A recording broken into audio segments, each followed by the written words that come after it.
Hey guys, welcome back to the channel. This is a story about what if Izuku was recruited by the League of Villains instead, part 1. If you guys enjoy this what if and want to see part 2, comment down below and let me know before I start. Please do support for more awesome content and leave a like, and don't forget to subscribe to my channel and also share this video with your friends and check out the description in my playlist. The author of the story, Anthony Tyler 9 from Wattpad. So let's start the video. 200 years ago, there was a bright light shone on the world. It was the first of many children who were born with a superpower that at the time we had thought was a mere myth. Children around the world were being born with powers that of a comic book, and it took the world by storm. Soon, over the time that superpowers were becoming mainstream, a new job title came about. It was that of a hero. Anyone with a superpower that doctors and scientists soon called quirks would be able to go to a school and learn how to become a hero to any and all. It was a world that I was born in, and I was born without such power. I was born quirkless, and I was severely bullied and abused for it. My only saving grace was my own home, as my mother made sure that I never got any treatment that I had received at school at home. She was the light in my darkness, and I am really grateful for her presence in my life. If it wasn't for her, I don't know what would have happened to me, nor do I really wish to know. A young voice said, as we see a young boy of around 5 years of age walking around a doctor's office. "Can Mrs. Midoriya please enter the office?" A gruff voice called out. "Come on, Izuku, we need to see what your quirk is." A woman said, presumably Mrs. Midoriya. She brought her son Izuku into the room with the doctor, who had a mustache that looked like Dr. Eggman from Sonic the Hedgehog. "So, what brings you here today, 𝗵𝗲?" the doctor asked. "We came to see what was taking so long for Izuku to have his quirk manifest. It's been over a year since the projected time frame for when he should have manifested a quirk, and now I'm worried." Mrs. Midoriya said worriedly. "Don't worry, ma'am, I will get to the bottom of this," the doctor said, pulling Izuku into another room for some tests. As soon as Izuku came back, he was muttering about which quirk he was going to get. Soon after a few minutes, the doctor came back inside with a solemn look on his face, which was not good news. "Is there something wrong, doctor?" Mrs. Midoriya asked. "Mrs. Midoriya, what is the quirks of yourself and your husband?" The doctor asked. "Well, my quirk is a really weak version of telekinesis, while my husband's are fire breath." The woman said. "What's wrong, doctor? Can I still be a hero?" Izuku asked. "You should probably give it up," the doctor said bluntly. "What do you mean?" Izuku's mother asked, confused. Izuku sat there as he was thinking about what could have happened to make him have to give up on his dreams of being a hero. "Well, your quirks are minor telekinesis and fire breath for you and your husband, correct?" the doctor asked. "Yes, and we are both third-generation quirk users," Izuku's mother said, concerned. "Well, if you look here, this is an X-ray of your son's foot, as it shows right here." The doctor paused as he pointed to a small joint on Izuku's foot on his pinky toe. "This right here is a major concern for us, as it is a major reasoning as to why your son hasn't manifested a quirk yet." The doctor said. "What does that mean? Is my son going to be?" Izuku's mother asked. "He most definitely will not be manifesting a quirk anytime soon or in the future. I am sorry to say that he is quirkless, so any dreams of being a hero should be left at the front door," the doctor said, leaving the room as Izuku and his mom leave the doctor's office. As Izuku and his mother returned home, he was sent to his room as he needed time to recover from the visit, as he didn't know what to do. Later on, that night, Izuku was sitting at his computer as his mother was walking by, and she heard him listening to a video he loved very much.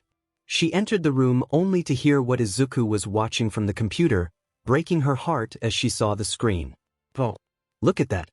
He already saved hundreds of people, and he is still going." A voice called out from the computer. "Do not fear, for I am here." Another familiar voice called out. "And Mom, can I still be a hero too?"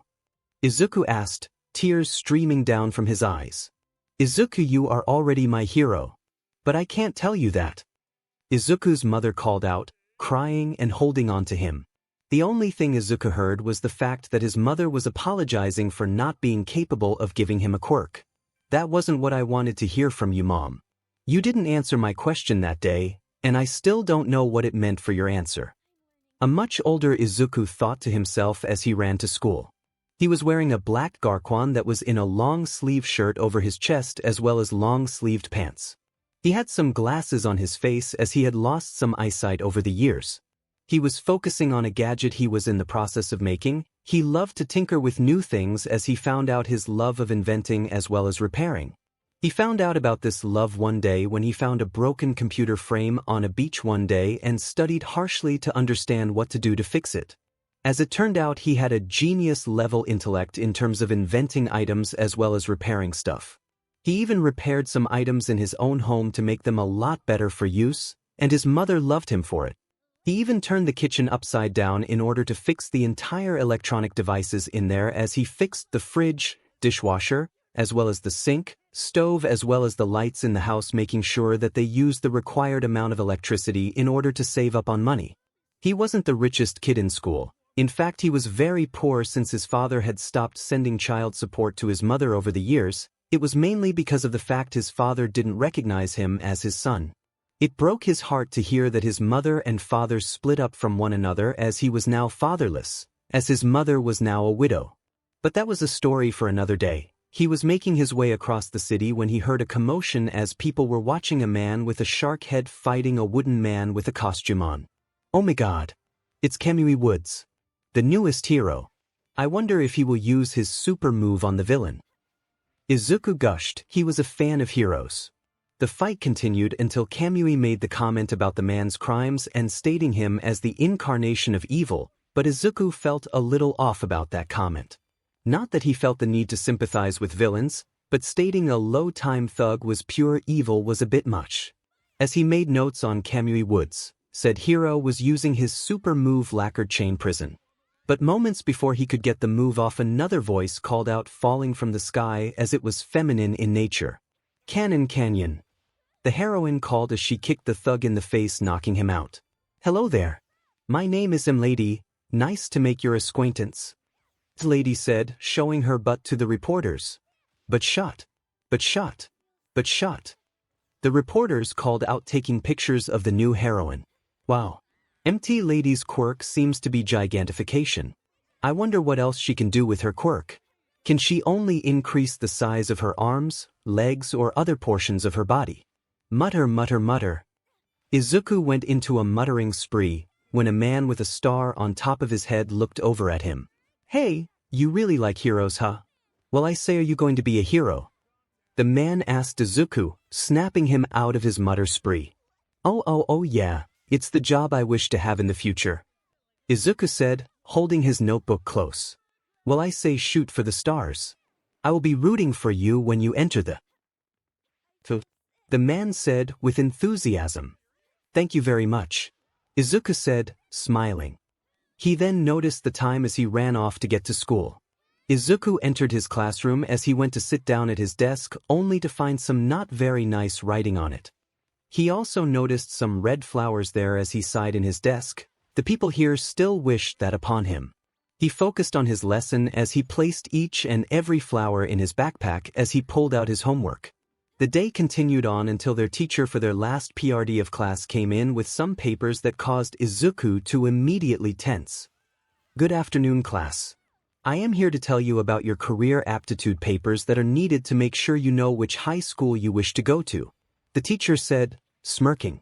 The class collectively groaned in boredom as well as not wanting to fill out the papers again. But that doesn't matter since you all wish to be heroes. The teacher called out, tossing the papers in the air. With that, the collective class celebrated while using their quirks except for two students, Izuku and an ash blonde-haired one. The ash blonde then jumped onto his desk proclaiming that he will become a hero as the others would become sidekicks of some D-lister heroes. You're going to 𝐒𝐭𝐴𝐳 𝐵𝑘UGO? The teacher asked, stroking his already sky-high ego. Yui, I heard that it is only a 0.2% chance of getting in their hero course. I can't believe he is trying to go there. The collective students called out. That's right. I aced the mock exams as well as proved that I will be the next #1 hero. I will become more powerful than All Might. Not to mention smarter and richer than him as well. He called out. That was Katsuki Bakugo, Izuku's longest friend.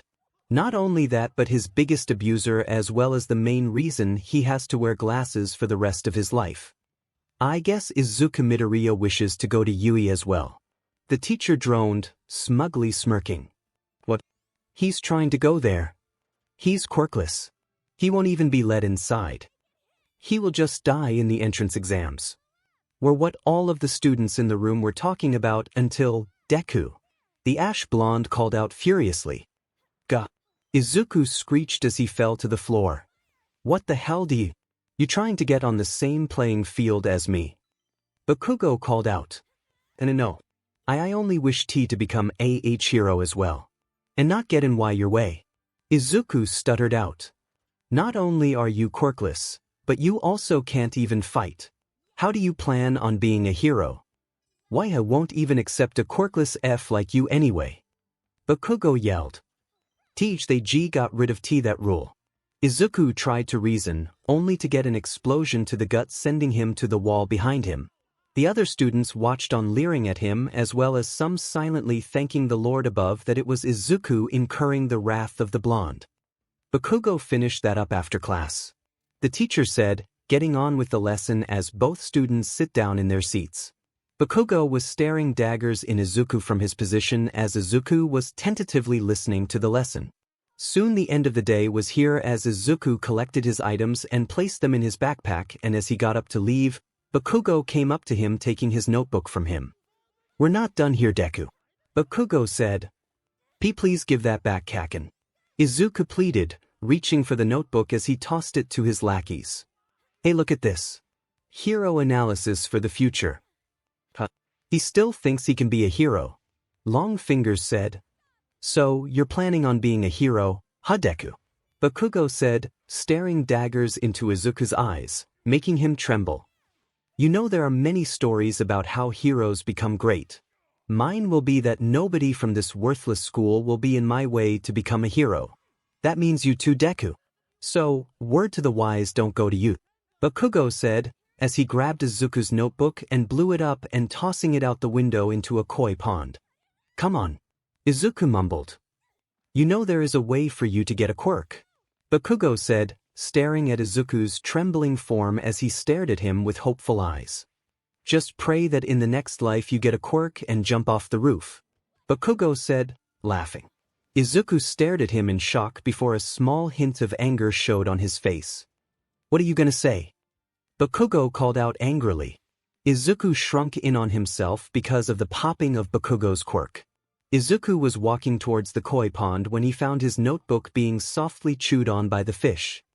And my notes have become fish food. Sai, please don't eat that, it's not healthy for you guys. Izuku said as he saved his notebook from the water. Izuku wringed out the water from the notebook as he was thinking about the day's events from earlier. Sighing in pain as well as mental exhaustion, he walked under a bridge with a manhole cover in the dark of it. He walked to the other side of it whilst thinking about what to do. His only friend had basically told him to kill himself, and he doesn't want to do that. The voices are getting louder in his head though, and he doesn't know how much longer he can last like this. He gets beaten up on a daily basis that it isn't funny. He walked in silence as he heard the manhole behind him get blasted up. Alright, I need to escape from that 𝗵𝗃𝗃. I didn't know he was going to be in this town. A sludge monster called out, breathing heavily. Said monster looked around and found Izuku staring at him in a comedic setting as his face was deadpanning as the monster stared at him as well. You don't think I could borrow your body, could you? The slime monster said. I would rather you didn't. Izuku deadpanned. Well, too bad. I am taking it to get myself to safety. The villain said, covering the boy up in slime as he tried to push himself down Izuku's throat. Why can't I do anything? What did I do to even become like this?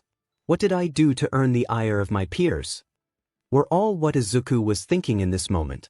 As soon as Izuku was about to run out of oxygen and die of asphyxiation, the manhole cover blasted off again, as this time a man came out of it wearing a large white shirt with cargo jeans of a sea green color. Do not fear. For I am here. The man called out as Izuku passed out. ID, Wade. Wake up, kid. A voice called out, slapping his face softly. Just as that happened, Izuku fully woke up from his small nap. As he looked around, he found the number 1 hero standing in front of himself with a smile on his face. 𝐿𝐼𝐵. Izuku screamed, in both awe as well as shock. Thank goodness you're alive. Thought we lost you. I normally don't involve civilians in my heroing. But good thing is you're alive. Sorry about that, by the way. The hero said, embarrassed. I need to get your autograph. Izuku said, looking for his notebook, and as he opened it he found it already signed. He already signed it. Thank you so much, 𝗕𝗏. I will treasure it like a family heirloom. Izuku said, bowing. Worry not about it, young man. Now I must be off. The hero said, getting ready to jump. Wait, I still need to ask you a question. Izuku shouted in his mind, unconsciously grabbing onto the hero's leg. As the hero was in the air, he found out that his left leg was a little heavy as he looked down to find Izuku in a compromising position. His face was being blown out by the speed they were flying as he was asking to talk to him about a question he had that only he could answer. Get off of me. I know my fans are die-hards, but this is a little much. 𝗕𝗏 panicked. I need to ask you something, 𝗕𝗏. Also, if I let go, I would die. Izuku screamed. Alright, hold on and close your mouth and eyes. 𝗕𝗏 said, 𝗧𝗵𝗲. The hero said to himself as he felt BLD come out of his mouth. As soon as they landed, 𝗕𝗏 noticed Izuku holding onto his pocket, primarily as he set the boy down as he looked to make sure the villain was still in the bottle. And to his surprise, the villain still was. This boy had prevented another attack on another civilian because of his carelessness. The least he could do would answer his question. Wow, I almost died there for a second. Izuku said to himself. If you could please give me your question. I don't have all day. 𝗕𝗏 said. Could I become a hero without a quirk? Izuku asked. Without a quirk? 𝗕𝗏 asked, confused. All my life everyone has been telling me that being a quirkless hero is impossible, but I have been training all my life and I have primarily been training my mind to achieve this goal. But it seems like that only garners the attention of bullies instead of praise. I only want to save people with a smile like you, but I need to know from the pinnacle of all heroes, could I save people with a smile on my face like you do? Izuku asked, looking at the hero who seemed like he was in thought. As much as I would want to tell you that you can, young man, I can't on good conscience tell you that you can do that. It would be like me telling a civilian to go out and fight a villain without any experience. I'm sorry to tell you, but I can't tell you that you can become a hero. Please be realistic and look elsewhere for being a job profession. But being a hero would make me uncomfortable in sending you out to fight a villain without something to defend yourself. Being a quirkless hero is possible, but you wouldn't last long in history. So, to answer your question, no. I don't think you could be a hero without a quirk. 𝗕𝗏 said, moving to jump away. It's alright to dream, young man, but please make sure that you can at least stay within the realms of reality. The man said, jumping away. As he left Izuku there all alone, Izuku was lost in his thoughts. He couldn't believe that his hero talked to him at all. But at the same time, he was completely heartbroken at the fact that he was slapped in the face by his own hero with reality. It was here that he realized that he was never destined to be a hero. He was destined to be some punching bag for those who have quirks. Maybe Kaken's advice would work here. Izuku thought, dangerously moving towards the edge. Just as he was at the edge of the building, his phone rang as he pulled it out in a hurry. As he looked at his phone, it showed his mother's number as well as her picture of her and him when they were younger. Izuku asked on the phone. Izuku dear, there are some missing ingredients in the fridge. Could you please go get them, please? Izuku's mother asked. Sure thing, Mom. I will be home soon, Izuku said, hanging up. As he moved away from the edge of the building, he walked towards the stairs as he thought about what he was about to do. Izuku entered the house with a look of pain on his face as well as scuff marks on his body as well as bruises on his face and hands. He just had to run into Bakugo on the way home as he had tried to defend himself, but he couldn't beat Bakugo on his own. He walked into the kitchen and found the light of his painful life, his mother. She cared for him even though he was quirkless. She stayed with him when she could always leave at any moment. Izuku. Oh, you're home. I can't believe that you, 𝐒𝐭𝐚𝐲 Izuku's mother turned to look at her son only to be met with his dead-looking eyes as well as his hurt face. "Oh my God. Follow me to the bathroom, Izuku," 𝗏𝐽𝐻 said, running to the bathroom. Over the years after finding out Izuku was quirkless, she stresses ate food as Izuku was getting bullied by others at his school. She had found out that it was 𝗵𝗃𝗲 mainly because of the hand-shaped burn marks on his body. That was when he came home without a shirt one day. She looked short in size, but she was plump and round from overeating. In terms of stress, she couldn't stand the fact that her son was always getting beaten over every little thing, and her stress was about to be detrimental to her health. "How did this one happen?" 𝗏𝗏𝗏 asked cautiously. "I was walking back from the store when 𝐭𝐻𝐿 found me and beat me up. I don't know what I did to even warrant his physical abuse today other than wishing to be a part of 𝐻𝐢𝐽," Izuku said, sighing in pain. As 𝗏𝗏𝗏 finished patching up Izuku, she pulled his shirt off and found yet another hand-shaped burn mark on Izuku's body. "Please, Izuku, give me the signal and I can help you. I don't wish for you to be suffering like this. Allow me to place that boy behind bars," 𝗏𝗏𝗏 pleaded her son. She was a lawyer at a law firm, and she has led many cases against criminals and only needed a word from her son to place her best friend's son behind bars for what he has done to her son. She may have been the best friend of her son's bully's mother, but that didn't mean that she cared for her friend's son either. He needed something to take his ego down a peg or two. "I don't wish for that, Mom. I don't want to be the reason he loses his chance at becoming a hero. He was failed by the system too. I won't be able to live with the fact that I was the reason he was placed behind bars and incapable of becoming a hero," Izuku said, staring at her as she patched up his stomach. "I see. Well, I guess that we need a different way to make sure that your calls for help are heard," 𝗏𝗏𝗏 said, getting into a thoughtful stance. "Please, Mom, let's just forget about him. Can we have some dinner, please?" Izuku asked. "What happened to the light in your eyes? I know it wasn't 𝗵𝗃𝗲 who could do that," 𝗏𝗏𝗏 asked, concerned. "I met All Might today," Izuku said, explaining how he met the hero to the point of which he asked said hero if he could become a hero without a quirk. 𝗏𝗏𝗏 stared in shock at her son, and the only thing that she could think about was what the hero said. "Did anything happen today with 𝗵𝗃𝗲 before him?" she asked, concerned even more. 𝐒𝐻𝐁𝐵𝐻𝐿 said that if I want a Q quirk so bad. Izuku pauses, looking at his mother's eyes, conveying what he was thinking as tears came out of his eyes and streamed down his face. "Don't say any more. I know that this is a sad moment for you. Do you wish to take down your All Might posters as well as figurines?" 𝗏𝗏𝗏 asked cautiously. "I want to keep one All Might figurine, but all the others can be sold." "I'm sorry, Mom," Izuku said, crying into shoulder. "Don't worry, dear, you did nothing wrong. I will make this right and make sure you get your smile back. How about helping me clear the beach up and fix some support items for the entrance exam?" 𝗏𝗏𝗏 asked. "That'd be great," Izuku said, still crying.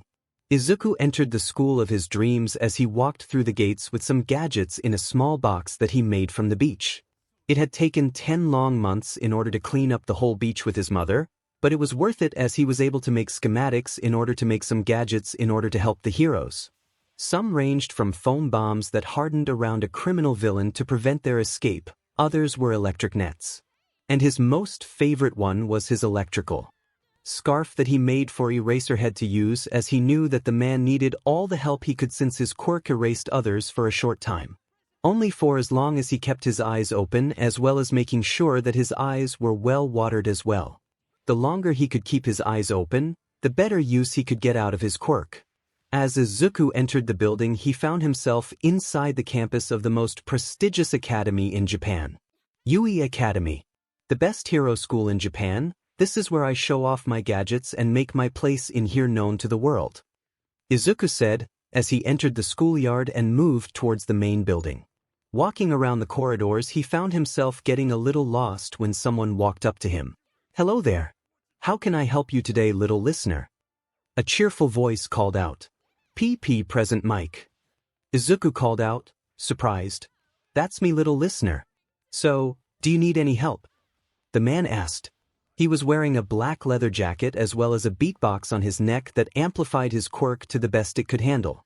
He also had his hair slicked up to where it looked like a small mountain, not to mention it was blonde in color. He had a small stubble on his lips to show that he had some semblance of a mustache growing. 𝐼𝐼𝐵 just looking for the support course exam area. Izuku said, looking at the man. Oh, want me to show you? 𝗵𝗃 called out. Sure. Could you also sign this notebook? Izuku asked, pulling out his hero analysis for the future number 13 out of his backpack. When 𝗵𝗃 saw the notebook's condition, he found it had watermarks on it as well as was burnt as if someone tried to burn it away. Sure thing, little listener. Where do you wish for me to sign it? He asked, concerned. I in the back. I want to get the autographs of famous people, that way if I have kids in the future, I could pass it on as an heirloom. Izuku said solemnly. I see, is there a dream you wish to complete here? 𝗵𝗃 asked, signing the notebook. For the longest time, I had always wanted to be a quirkless hero. But recently I found that it wasn't for me. Izuku said, looking away with a dead look in his eyes. 𝗵𝗃 didn't like that look in a Yui prospect. What made you wish to give up that dream? He asked. A very popular hero who was my idol in everything that made me wish to be similar to them, but not completely. He told me to be realistic with my dreams and to stay grounded with my dreams. Izuku said, following the hero to the exam room. Here we are, I hope that you have a good time in there. 𝗵𝗃 said, looking at him. I will try, but I don't know if I will pass. Izuku said, looking away. Just give it your all, and I am sure that you will be noticed. 𝗵𝗃 said, walking away with a wave. As Izuku waved back, he entered the room and sat down next to a girl with goggles on her head as well as having salmon-colored hair in a black tank top as well as blue jeans. Her eyes had crosshairs on them as she was particularly fixing one of her gadgets. Pulling out his notebook, he wrote about her quirk and what his thoughts were on it, muttering about it in curiosity. As the girl heard him muttering, she found him sitting next to her as his box of gadgets was next to him as well as holding a notebook that was oddly named Hero Analysis for the future number 13. She watched in awe as he made some observations about her quirk, as he also made some theories about how her quirk could be used in heroics as well as other areas of expertise. Wow, those are some cool theories, she said, getting into his personal space to look at his notes. Snapping out of his trance, he looked to his left to be face to face with the girl next to him as she looked through his notes. Gah! Izuku yelped as he moved back. Sorry about that. My name is 𝗵𝗃, future owner of 𝗧𝗵𝗵 Industries. The now named May said. My name is Izuku 𝗵𝗃. Izuku stutters. Wow, those are some cool gadgets, glasses.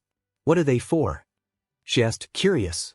Some are for capturing villains in some foam that hardens fast, others are for disorienting some villains as well as a potential new scarf for Eraserhead. Izuku informed, getting into the grove of his gadgets info. Do you wish to open up a workshop together? She asked. I don't know, would I be getting in your way? Izuku asked. No, you wouldn't, I just wish to work with you is all. You seem like someone who has a great head on their shoulders, as well as smart enough to keep up with me. She said, smugly. Then sure, I am not sure how we'll do it. But I guess we could work together. Izuku said, a small smile on his face. Well, then let's work really hard to pass the exam together then. She said, smirking at him. He nods his head as the person in charge of the support course exam came inside the stage. Hello everyone. My name is 𝗵𝗃, and this exam is for you all to build a gadget with the materials here and make them usable for any hero in this school. You have Eraserhead, 𝗵𝗃, Midnight, 𝗵𝗵𝗃, Ectoplasm, Snipe, Vlad King, Hound Dog, as well as 13. You are to have these gadgets completed after about 4 hours of work. As soon as the 4 hours are done, you are to step away from your workstations and allow me to look over your work. If you pass, I will give your gadget a stamp of approval. If you fail, I will personally send you out of the room.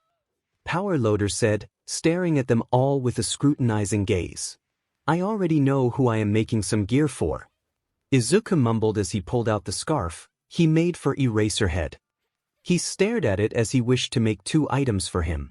An electric scarf that was made out of some materials that were similar to his capture scarf, as well as adding a few functions such as heating, cooling, as well as a small pouch for if he collects some stray cats on the road. The other gadget was keeping his eyes clean as well as covering his eyes from the enemies that would allow him to look at them indefinitely. It was a really good piece of work. As the time had started, Izuku went over to the area of materials he would be allowed to use. He grabbed as much as possible and moved back to his workstation. As he was beginning to build his gadget, he found out some of his notebooks were missing. These notebooks were what he used for schematics for his gadgets. Without it, he wouldn't be able to make 𝗧𝗧𝗪𝗧 scarf as well as goggles that protect his eyes. He looked around the room only to find out that one of the other contestants took his notebook and he could only look on in slight anger. As this was happening, Power Loader was watching this from afar. He saw the student who took his notebook and was using it for his own benefit. Cheating on this test would not be tolerated, so he moved from his position and moved closer to the student. As Izuku went back to his work, he had already memorized his schematic. He just couldn't understand why someone would take his notebook without asking him. He would lend it to them if they had just asked. Soon Power Loader made his presence known in the room as he used a microphone to talk. "Alright everyone, I need to make the rules clear since someone didn't follow them clearly. Student Misaka, please come over to me with the notebook you have." Power Loader said, as the student smugly walked over. "What do you need, sir?" The student asked. "Why do you have the student Midoriya's notebook?" He accused. "I found it on the ground. Nowhere near him." The student said. "Wrong, you took it out of his backpack. I watched you do it." You could have made another student fail his test because he could miss the item he needed to make his gadget work, or possibly could have caused an injury to happen to him since you thought it necessary to take his things without asking him first. Not only that, but you are trying to use one of his ideas and spin it off as one of yours. Misaka, you are to leave this room immediately," Power Loader said, staring into the student's eyes coldly. The student gave him the notebook as he sulked out of the room as Power Loader looked at all the students in the room before returning the notebook to Izuku. This is the reason why we struggle to find new students. They are keen on stealing the ideas of other students by taking their things to do it. That kind of behavior is not tolerated in this school. Now get back to work," the teacher said, giving Izuku his notebook back with a smile. Izuku stared at him and then the notebook in awe. Nobody had done that for him before, and it showed by the look on his face. In the 4 hours that Izuku had to build his gadgets, he managed to get both done within 2 hours as well as test them himself to see if they worked. They did, and he focused on other items he could make and decided to make a robot that could analyze their opponents as well as send that information to other robots in their vicinity to take advantage of.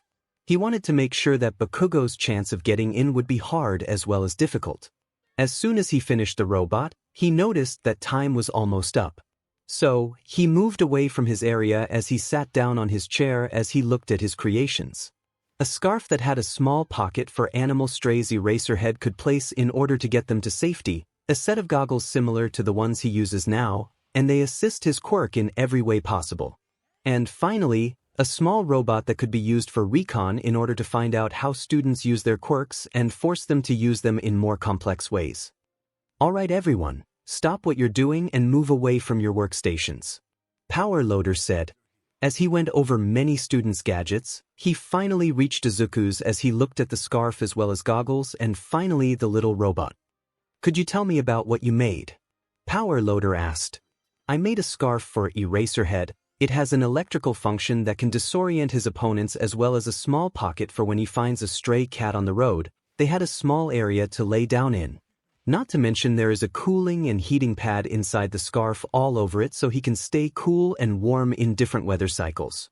The goggles actually help his quirk and make him able to use it better than he can now," Izuku said. "How so for the goggles?" Power Loader asked, intrigued. "They allow him to keep his eyes open for longer periods of time as well as keeping his eyes plenty watered to prevent him from blinking. The goggles also hide the fact he is using his quirk since they cover most of his hair, since whenever he uses his quirk, his hair always floats," Izuku said. "Now what about the robot?" Power Loader asked. "This robot is supposed to be used for recon. It can analyze the quirks of those it looks at and it can store the information and send it to the other robots within a 50-meter range from its location," Izuku said. "What is this supposed to be for then?" Power Loader asked. "I was kind of hoping it could be used inside the heroics entrance exam.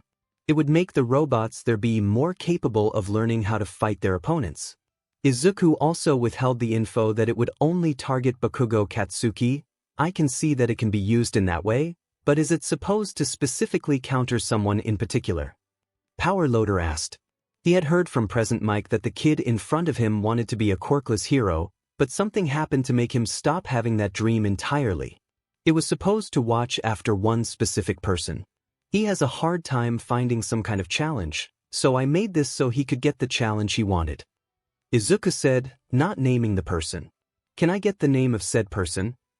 Power Loader asked, curious. You will know who it's for when you see him. He has an angry face all the time and looks like he will blow up at any point. Izuku informed, causing the teacher to have a look of confusion, then morphed into pure happiness. Well, you will get your letter at the end of the week, young Midoriya. I hope to see your little robot in the heroics entrance exam if I can get Principal Nizu's permission. Power Loader said, walking away. As Izuku left the building, he found Mei walking away as well with a smile on her face filled with satisfaction. Did you pass? Izuku asked. Did I? No, I know I passed the exam. It was so easy. I made so many babies for the staff it wasn't even funny. Mei said, laughing. Babies. Izuku stammered. Oh, when I say babies, I mean my gadgets. I really love making babies. Mei said, looking at Izuku with a smile. Okay, I thought you meant something else. Izuku said, blushing madly. How do you think you did? She asked Izuku. I don't know, I want to think I passed, but I'm not sure they will accept me. Izuku said solemnly. Why? She asked. I'm quirkless. Izuku stuttered, waiting for the punch to the gut or laughter. You built those items with just pure brain power. That is so awesome. Mei called out. Why you don't care about me being quirkless? Izuku asked in confusion. What does that have to do with anything? Mei asked, confused. Well, it means that I shouldn't have been able to do all of that without a quirk. I mean you should be thinking that I cheated and stepped on your chance to be noticed. Izuku stammers, losing every ounce of confidence as he pours his heart out for her to see. All she sees is a boy her age who was constantly put down in order to allow others to walk all over him as well as abuse him for something he couldn't control. What she saw was a bright kid who wished to be something he was told he couldn't but lost that wish due to something out of the picture.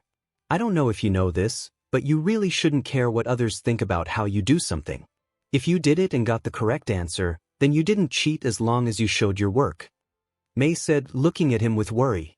All she saw was Izuku's dead eyes looking at her as he told her about his school as well as how he was treated there.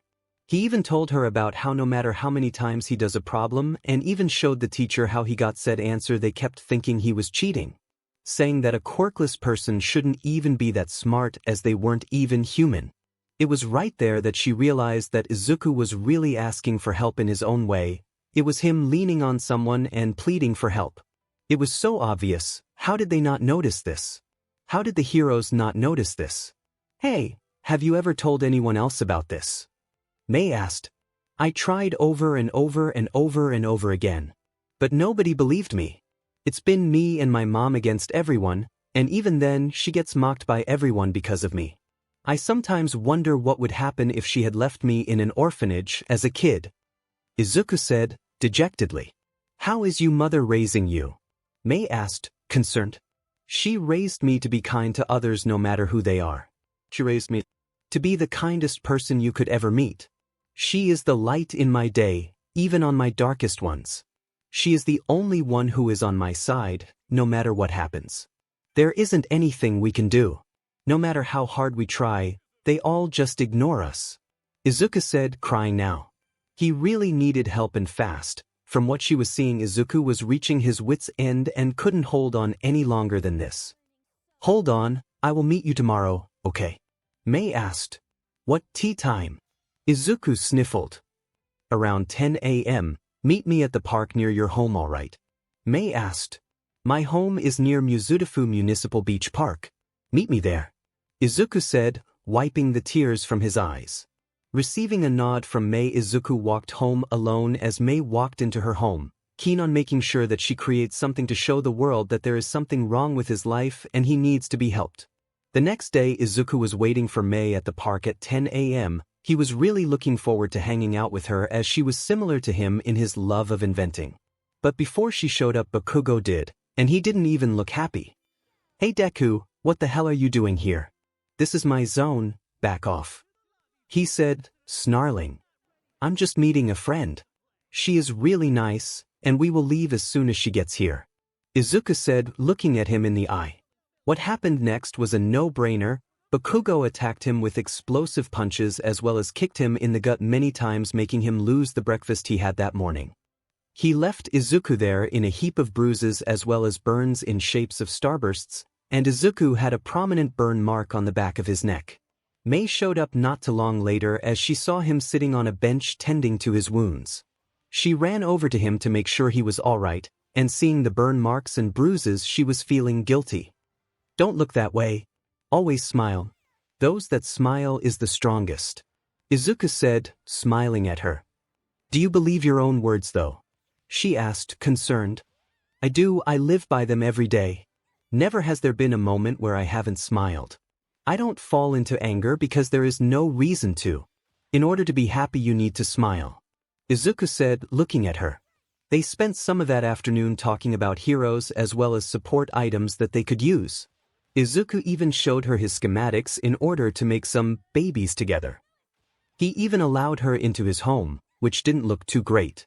His mother wasn't home, and she was beginning to believe that they were extremely poor to the point that he couldn't afford to go to school. "How are you both living in this condition?" Mei asked.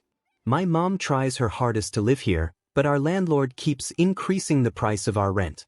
Soon we will be on the streets because my mom simply won't be able to make enough money to support us," Izuku said solemnly. "What about your father?" Mei asked. "What about him? He called off their wedding years ago, and to add insult to injury, he stopped paying child support 5 years ago. Mom has been doing what she can with her job as a lawyer, but even that job is taxing on her. I don't know what to do," Izuku said, grabbing the temples of his head to ease a headache coming in. His mother couldn't have arrived any sooner than that moment as she entered the house to see her son sleeping on the couch with Mei sleeping with her head on his shoulder. "Those two better become a couple at the end of this," Inko said, taking out her phone and taking a picture of both of them. "This will be my wallpaper for my lock screen," she said, moving about in the kitchen. A few hours later, Izuku and Mei woke up with one on top of the other. Izuku's hand was on Mei's, but while her hands were on his chest. Completely embarrassed about their position, Izuku sat up with Mei doing the same. As their faces were red from embarrassment, they heard movement in the kitchen as they saw Inko working on dinner. "Afternoon, Mom," Izuku said, gaining her attention. "Hey son, how was the entrance exam today?" she asked whilst cooking. "It was great. I met Mei there today. She became my first real friend in a long time," Izuku said. "That's great, sweetie. How about you get a shower with her and come back out for dinner?" Inko said, teasing them. Izuku got up immediately and ran into the bathroom to take care of his problem. "Mrs. Midoriya?" Mei asked. "Oh, please, call me Inko," Inko said. "Okay, Inko-san, do you know about how your son is at school?" Mei asked. "Yes, I do. I help him with his injuries when he comes home. I can't believe that the school doesn't even take his side when it comes to Bakugo or his grades," Inko said angrily. "I'm sorry to ask this, but why haven't you both gotten help?" Mei asked. "Believe me, we tried. But nobody is willing to defend a quirkless boy nor his weak, quirked mother. I have gained my license as a lawyer in order to take care of the issue myself, but Izuku doesn't wish to destroy the life of his once best friend," Inko said, crying a little. "I love my son more than life itself, and if there was anything that makes me feel worse than I do now, it's not being able to help my son when he is very clearly asking for it," Inko said, sobbing. Izuku had long came out of the bathroom as he was around the corner listening to the conversation. "What about the heroes? Have you tried contacting them?" Mei asked, confused. "You sound as if I haven't tried. I have tried everything: heroes, villains, the school system. I have even tried to sue them in terms of mental as well as physical abuse on my son, but nobody believes me and him whenever we try," We just gave up, and I don't know how much longer my son can handle it before he either snaps or does something that I don't want to think about. 𝐒𝐭𝐴 said, making Izuku's mind worse. What if you had actual evidence about what was happening? Mei asked. What do you mean? 𝐒𝐿𝐴 asked. That was when Mei revealed a camera on her that could record anything. Not to mention the fact that it was so small that she was surprised that she didn't see it at first. What is that? 𝐒𝐿𝐴 asked, holding the camera. It's a baby I made in order to record everything that happens in Izuku's school and make sure that those who are responsible for his mental and physical abuse pay. Mei said, which was when Izuku came out from where he was hiding. Why you're doing this all for me? Izuku asked, confused. You are my first friend ever in my life. I will be damned if I don't help you when you are clearly asking for it. That extends to you as well, 𝐒𝐿𝐴-san. Mei said, looking serious. Izuku, are you willing to wear this to school tomorrow? 𝐒𝐿𝐴 asked her son. I don't know. Nobody's ever been this kind to me other than you, Mom. Should I? Izuku asked, on the verge of tears. If this can save us from the discrimination we are facing, then I think this is the perfect opportunity. 𝐒𝐿𝐴 said, staring into the emerald crying orbs of Izuku. Izuku turned to Mei as she was standing off to the side with a serious look on her face. Mei, could you come closer to us? Izuku asked, confusing both females. As she closed in on Izuku, he grabbed her and pulled her in for a hug as he cried on her shoulder. As that happened, she closed her arms around his body as it stiffened before relaxing in her hold. And just as that happened, 𝐒𝐿𝐴 came in from the side hugging both of them. Please make sure that this works by tomorrow, Mei. I don't know what I would do if it failed to work when. We really need it to. 𝐒𝐿𝐴 said, finishing dinner as they ate katsudon together. The very next week, as Izuku was walking to school, he had the camera on his shirt as he wanted to make sure that he wasn't going to get caught with it on. Bakugo would sadly be not in the school since the entrance exams for the heroics course will be going on that day, so he would be getting off scot-free until they found out about his abuse of Izuku. Izuku entered the school and used his phone to message Mei about turning on the camera on his jacket for his Gakuren. As soon as he heard the click of the camera's record button, he continued his way around the school, and almost immediately he was encountering a bully who punched him in the face as well as the gut. It went for a little while as they even used their quirk of being capable of vibrating their hands to the point of causing muscle spasms in the person they touch, kill if they vibrate their hands enough. As Izuku was groaning on the ground after the bully left, he entered his first classroom to start his day. Izuku was in his class as he heard about the villain attacks that MT Lady and Kamui Woods had defeated from his phone, as he had already completed the classwork as well as homework for the day. He was on his phone writing his analysis and muttering about what the quirks of the villains were as he recorded them down in his notebook. But not before long the teacher called him out and smacking him on the head to get him to stop muttering. Midoriya, you know the drill. Get the muzzle out and sit in the back corner of the classroom and you will wear it for the rest of the day. The teacher said, smugly. Sighing, Izuku placed the muzzle on his face as the teacher drilled it into his face in order to keep him from muttering. Quirkless trash. I wish you would already die. The teacher snarled as he walked back to the podium of the class. The rest of the day was similarly spent with Izuku having a muzzle on his face, as it would prevent him from speaking and Izuku couldn't even do anything about it. All of his homework is also signed off as him cheating yet again when he was doing his work in front of the teacher, and they still ignored the fact that he didn't even cheat in front of them. This could have continued until the last bits of the day, when Izuku's mouth recovered enough to be able to mutter freely when someone in the classroom told the teacher about it. And it didn't turn out too good. As the teacher moved closer to Izuku, who was writing in his math homework, the teacher grabbed the muzzle harshly and pulled Izuku away from the classroom. The camera showed where Izuku was being dragged, and it showed a basement filled with dried blood everywhere. And there was even a few bodies of females down here crying from something that happened to them. They were some of the school football team's cheerleaders, as they had very large melons that were showing since they had no clothes on. Izuku was tossed onto the ground as the teacher that dragged him down there placed his hands over the boy's throat, choking him to death. Izuku was kicking as well as punching the arms responsible for trying to kill him, and as soon as Izuku had enough of being choked, he moved his face lower as the muzzle was forcefully taken off as a small amount of blood and skin were ripped from his face. As that happened, he bit hard into the teacher's hands as he screamed in pain as he kicked Izuku in the rib as it threw him into the wall, next to the cheerleaders. Oddly enough, they were the ones to make sure that he was alright, and as he slowly stood up he stared at the teacher as Izuku was in shock the entire time. Why you just tried to kill me? Izuku rasped, confused. Yeah, right, I was trying to kill you. You are worthless, quirkless, waste of space. I am doing this world a great service by making you die down here. The teacher claimed, as he pulled out a familiar device to Izuku. It was a massive and girthy WHP that the teacher held. He knew what it did, as he found out what the teacher did to these very girls down here and he had tried to help them before. It ended up with him taking the attention from them as he was left down there to keep the teacher's full attention on him as he took the whippings like a man. But this wasn't any kind of girthy WHP, it was a spiked WHP that was girthy as well, and Izuku knew that this would hurt really badly. This was only one teacher doing this, and he knew that he had more that would come down here to take out their frustrations out on him. And sure enough, the whole staff of the school came down and took out their frustrations out on him, and one of the teachers began to do something the others didn't. He tried to take off Izuku's clothes as his Gakuren was already on the ground, but the camera was facing them as those watching the video was in shock as Izuku fought as hard as he could but in the end couldn't even stop what was happening.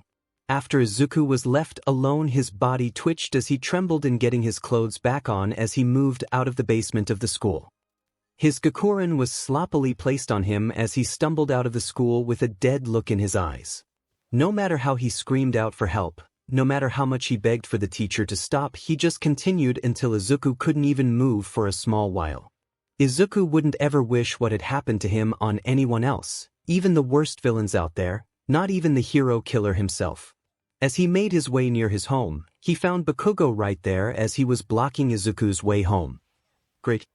Izuku thought to himself, forgetting that the camera was even on. What the hell are you doing here? Bakugo asked, snarling.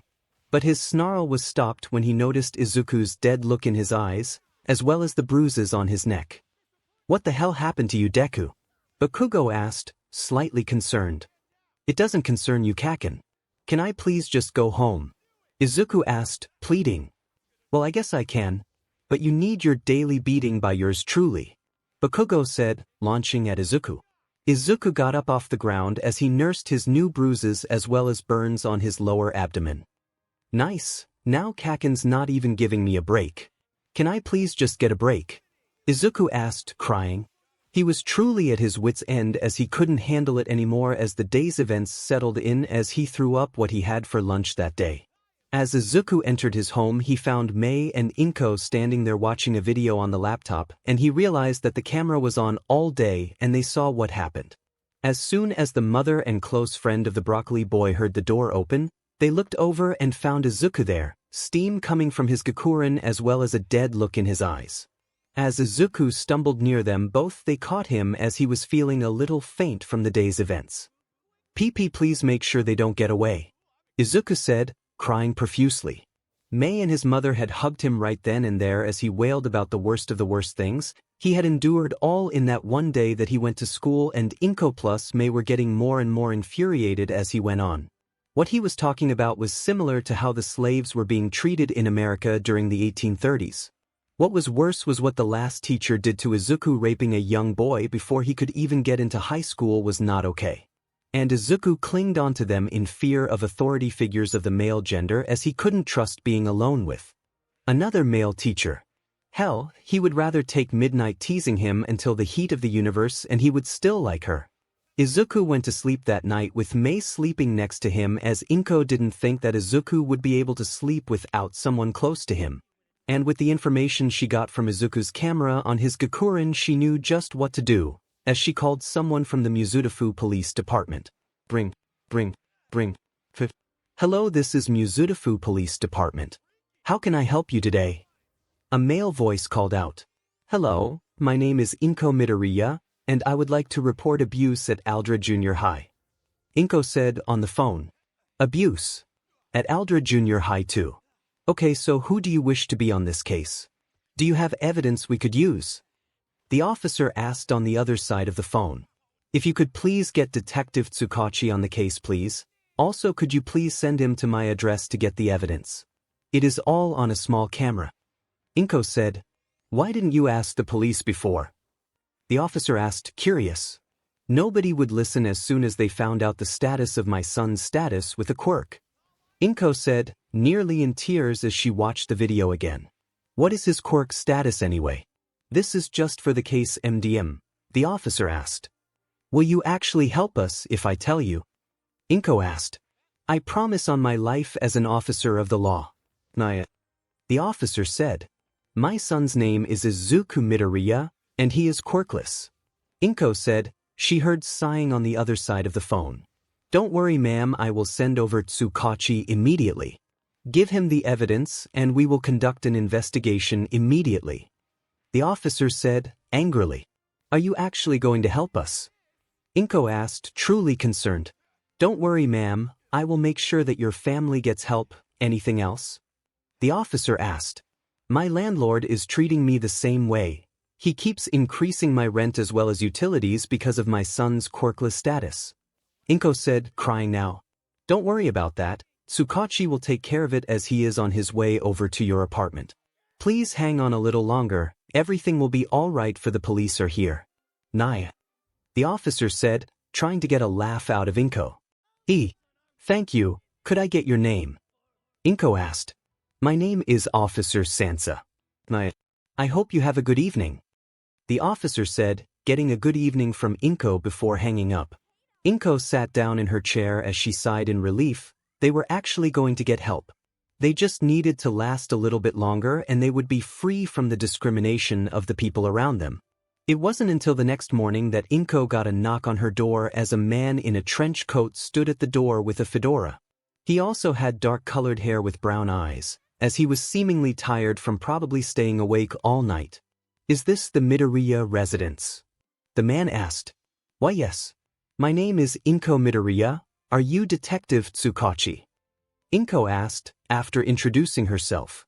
Yes, my name is Detective 𝗓𝗏 𝗧𝗏𝗁. And I am here on an accusation of physical, mental, as well as SXLBS from an Izuku. 𝗧𝗏𝗁 asked. Yes, that is my son. Izuku. The detective is here. 𝗏𝗏 called out, letting the man inside their home. And as soon as he looked around, he found the place covered in dirt and grime, but at least it looked mostly clean since they tried their best to make it look at least good for his arrival. How much do you pay for an apartment like this? 𝗧𝗏𝗁 asked, concerned. Way too much. It costed me and my husband 89,000 yen a month, and now it's almost 200,000 yen per month. 𝗏𝗏 said, sighing in frustration. Why didn't you call the police? 𝗧𝗏𝗁 asked, even more concerned. You think I haven't tried? I have all over except your station because everyone ignored us or hung up on us before I could even report anything. 𝗏𝗏 said, sadly. I see. Is your son able to talk to me alone? 𝗧𝗏𝗁 asked. No, he can't stand being alone with a male authoritative person alone. His last experience didn't go so well. 𝗏𝗏 said, almost crying more. All right, you can stay with him and soothe him as I go through the questions. He said, as 𝗏𝗏 nodded her head. As that happened, Izuku was sitting on the couch as he held a remote for the recording to show the detective what happened. Soon the detective entered the room with his mother right behind him, and as she sat down next to him, the detective got out a notebook as he began to interrogate him. All right, Izuku. My name is 𝗓𝗏 𝗧𝗏𝗁, and by law I am legally required to tell you my quirk is lie detector. Anything you say that is a lie will be stated against you in a law of court. Do you accept these terms? 𝗧𝗏𝗁 asked. Yes. Izuku said. All right, with the first question then. Are you really quirkless? He asked. Yes. Izuku said. Truth. All right, any reason as to why they treated you this way? He asked. No, I was only muttering in class and they told me to get a muzzle and place it on my face. They then drilled it on my face and drilled it to the point of which if pulled out it would pull skin as well as muscle out.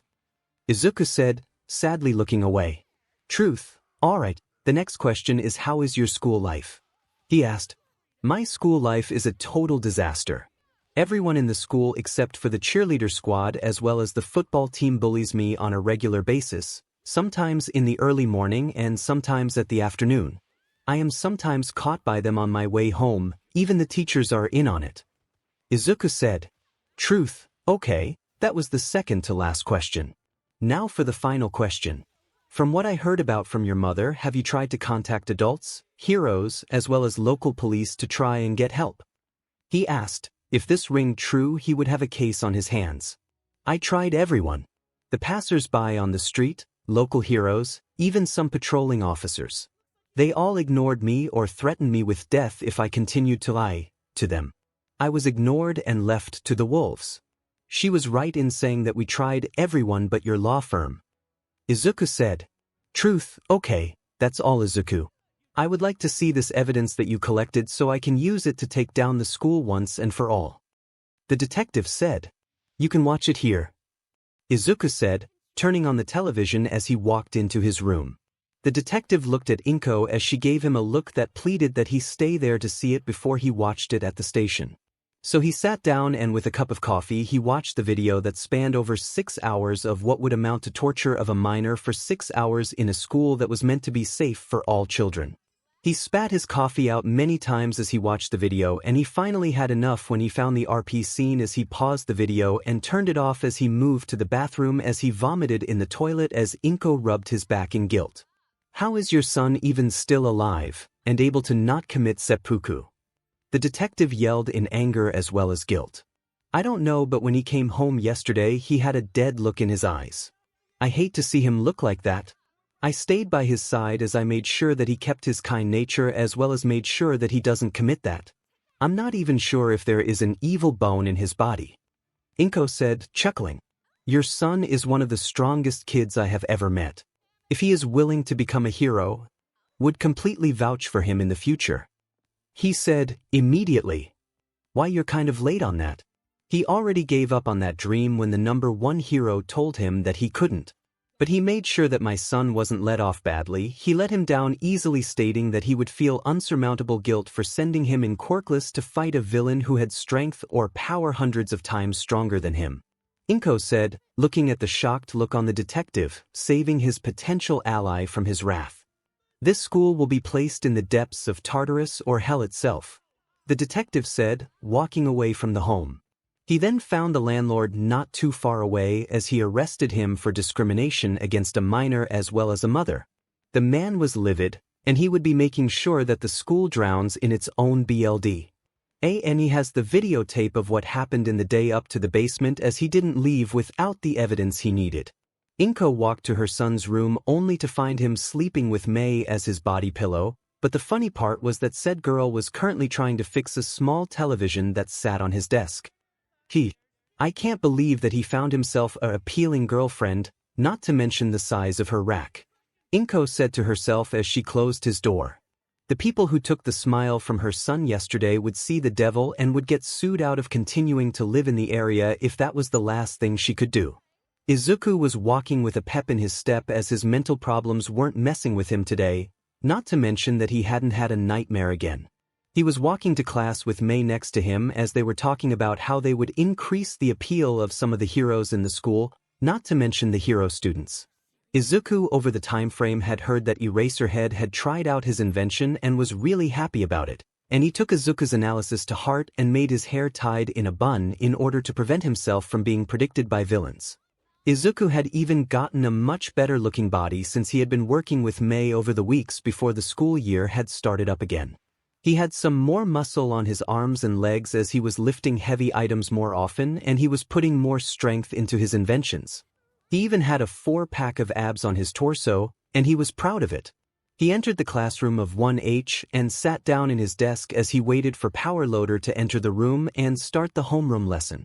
By the time Power Loader was heard closing in on the classroom, the rest of their classmates were inside the room, and Izuku couldn't care less about them since he only needed his friend May.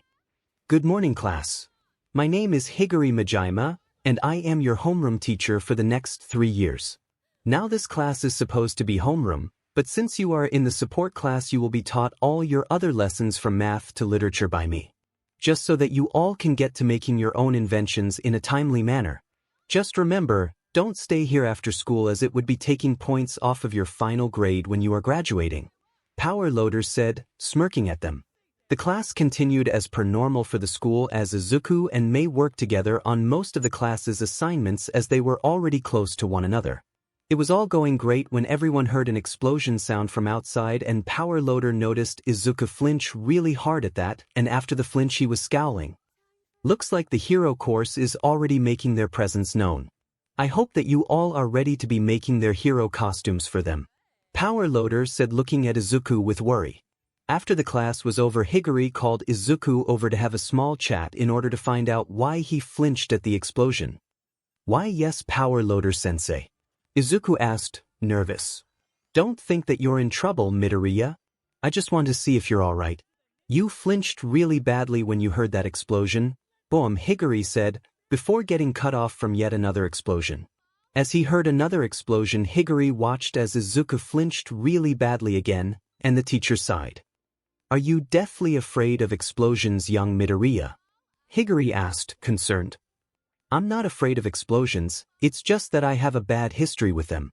Izuku said grimly. Could you tell me how? Higuri asked. My best friend from when I was younger has a quirk that is called explosion. He used to beat me up all the time with it. Izuku said, not even trying to lie to his teacher. I can see that. Have you tried seeking help for that? He asked, concerned. Yes, but nobody until recently had even tried to help me. Izuku said sadly. Don't worry, I won't hurt you for it. I just wanted to make sure to watch out for the said student. I know his name, by the way, since you told me his quirk. Katsuki Bakugo. He went to the same middle school as you as well. This doesn't bode well. What is his personality like? Higuri asked. He is loud, abrasive, cocky, arrogant, not to mention quick to anger. But the worst part about him is that if he finds out that I'm here, he will be fight first, ask questions later. Izuku informed. Higuri was already not liking this student. How did he even get inside this fine establishment anyway? From what Midoriya is saying is that this Bakugo kid is really dangerous and needs to be kept on a tight leash. Higuri thought to himself. Is there anything else that I should know about him? Higuri asked. If he is in the hero course and he sees me in this school, he will immediately try to bully me and oust my quirklessness to everyone present and make them bully me as well. Izuku said, looking at the ground. I see, so he destroyed your chance to talk to other students without even being given a chance to make new friends. Higuri asked, to no one in particular. Yeah, and if he does it here, I don't know if I can handle having another school where I am bullied on a daily basis with him at the head of it. Izuku said. Alright, I will bring this up with Principal Nedzu as well as Aizawa-san. If he knows how abrasive his student is, then he will be more fine-tuned to keep him on a leash. Higuri said, allowing Izuku to leave to the workshop. Higuri Majima was a kind man, at least he tried to think he was. He was in charge of making sure his students were safe in this school, and he would be damned to think that Izuku would be feeling unsafe in this environment. So he was immediately heading to the principal's office in order to have him call Aizawa here to inform him of the situation at hand. The situation, you may ask, is Bakugo's eventual reaction to Izuku being in the same school as him again, and the boy told him that Bakugo was punch first before asking questions later. Izuku also gave him some information about Bakugo actually not caring that he was being a support hero, and still beat him up for wanting to go to the same school as well. He was right at the door of the room when he heard it open, and Aizawa was right there with a young boy with purple ball for hair. Alright, Mineta, you are to collect your things and get out of the property of this school. Aizawa said, staring at the young boy with anger. You won't hear the last of me, Shota Aizawa. My mother will make sure that I'm not expelled from this school. Mineta said, running off. Sigh, this will take some time before I can actually get rid of him. Aizawa said. Said man was wearing a black sweater as well as black cargo pants with black combat boots to complete the look. Not to mention the scarf that was a new addition to his overall look as a small kitten was sitting in the pouch. Aizawa-san, we need to talk to the principal about one of your students. Majima said, staring into his colleague's eyes. Which one are you talking about, Majima? Aizawa asked, bored and done with life. It's Bakugo Katsuki. Majima said, earning a heavy sigh from the underground hero. There entered the room to find Principal Nedzu sitting in his chair looking at the documents of the latest case he was tasked to figure out. The hero killer stain. As soon as said principal heard the door open up again, he turned off the document and looked at both of his teachers. 𝗵𝗲𝗄𝐻, 𝐒𝐴𝑧𝐻. How can I help you both today? He asked, cheerfully as his face showed brief concern. It's 𝗵𝗲𝗄 who wished to speak to both of us. 𝗧𝗏 said, bored as always. Well, what is the issue, 𝗵𝗲𝗄𝐻? 𝗵𝗲𝗄 asked. Well, one of my students has a massive issue with that person being in this school, and I am feeling a little leery about said individual. 𝗵𝗲𝗄 stated, pulling out 2 documents about the 2 he was concerned for. As soon as the principal looked at the files, he was immediately angered. What was wrong with both of them? I will need you to tell me what is wrong with both of them, 𝗵𝗲𝗄𝐻. 𝗵𝗲𝗄 said, getting angry. My student expressed violent flinching when he overheard 𝗵𝗃𝗀𝗁's explosions from the workshop during our homeroom. And at the end of classes he heard it again and was flinching harshly. I asked him about it and revealed that 𝗵𝗃𝗀𝗁 Katsuki had been a bully for him when he was in middle school. 𝗵𝗲𝗄 said, causing both principal and 𝐒𝐴𝑧𝐻 to look at him in alarm. How did we not know of this? 𝗵𝗲𝗄 asked. Because the day of the case against the school of 𝗓𝗲 Jr. hypothetical was taking the entrance exam for getting into our school. Therefore, he was able to escape the charges of bullying, harassment, not to mention suicide baiting that the other students as well as teachers of that school participated in. Not to mention that when the case was still going on, 𝗵𝗃𝗀𝗁 Katsuki was nowhere near the school as it happened. As they were conversing what to do with 𝗵𝗃𝗀𝗁, they heard an explosion inside their school as well as glass breaking from what they all thought was the cafeteria. What the hell was that? 𝗧𝗏 called out. I think you should already know who has the power over explosions to a degree, 𝗧𝗏-san. 𝗵𝗲𝗄𝗁 said angrily. A few minutes earlier Izuku was walking to the cafeteria with Mei as they were talking about their inventions together. They were talking about which hero needed the assistance the most and came up with manual since the water hose duo were killed by a man named Muscular. He was the only hero who could control water to a degree that could be compared to them in their prime. As their conversation was greatly disturbing the people around them who thought they were crazy scientists, Izuku suddenly felt the eyes of a monster set on killing him watching him from afar. He looked around to find crimson red eyes drilling holes into his head as he stared at them in fear. Almost instantly he pushed Mei down, making sure that her food was still on their table as an explosion made contact with his lower abdomen, launching him from his seat and out the window of the 2nd floor of the cafeteria. The sound of an explosion as well as glass breaking caused everyone present to look at the carnage as they found a green-haired boy being beaten half to death by their first-year hero course student Katsuki 𝗵𝗃𝗀𝗁. The entire room erupted into chaos as they all went to go see the fight that was happening at the moment. As the people surrounded the duo, Izuku was crawling away from the boy as he was terrified of him. I guess 𝗵𝗲𝗄𝗁 couldn't get to the principal in time. Izuku thought to himself, giving up. What the hell are you doing here, 𝗓𝗏? Did you forget what I told you would happen if you're quirkless but came here? 𝗵𝗃𝗀𝗁 yelled, getting everyone to look at them both incredulously. Quirkless? He got in without a quirk. Did he cheat to get in? Wow, that's really sad. The countless people said, causing Izuku to shrink in on himself. He was getting dangerously close to snapping when 𝗵𝗃𝗀𝗁 slammed his fist into Izuku's face and started to beat him up even more. His face was all busted up, his left arm was burned to a crisp, and his left leg was broken. But 𝗵𝗃𝗀𝗁 then decided to do something that would scar people for life in this school. He placed his hand on Izuku's left arm right at the shoulder as he charged his explosion quirk to the maximum as Izuku realized what the explosive boy was going to do. Wait, stop. Izuku screamed, before he felt something being torn from his body.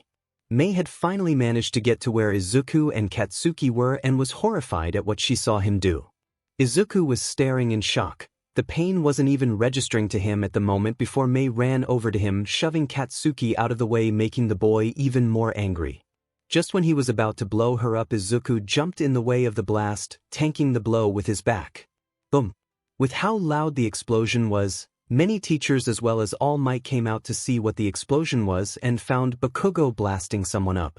As the smoke cleared up, they found Izuku lying on the ground with blood coming from his missing left arm as well as his lower back. All Might getting into action ran over and knocked out 𝗵𝗃𝗁𝗁 and placed him in quirk-canceling cuffs. then tossed him to Hound Dog as he was the next hero on the scene as he found the boy in his arms almost as fast as he arrived. Don't allow him to leave the school. All Might called out with an injured student in his arms, and a salmon-haired girl in his arms knocked out. To say that this day was very bad for 𝗵𝗲𝗄 would be an understatement.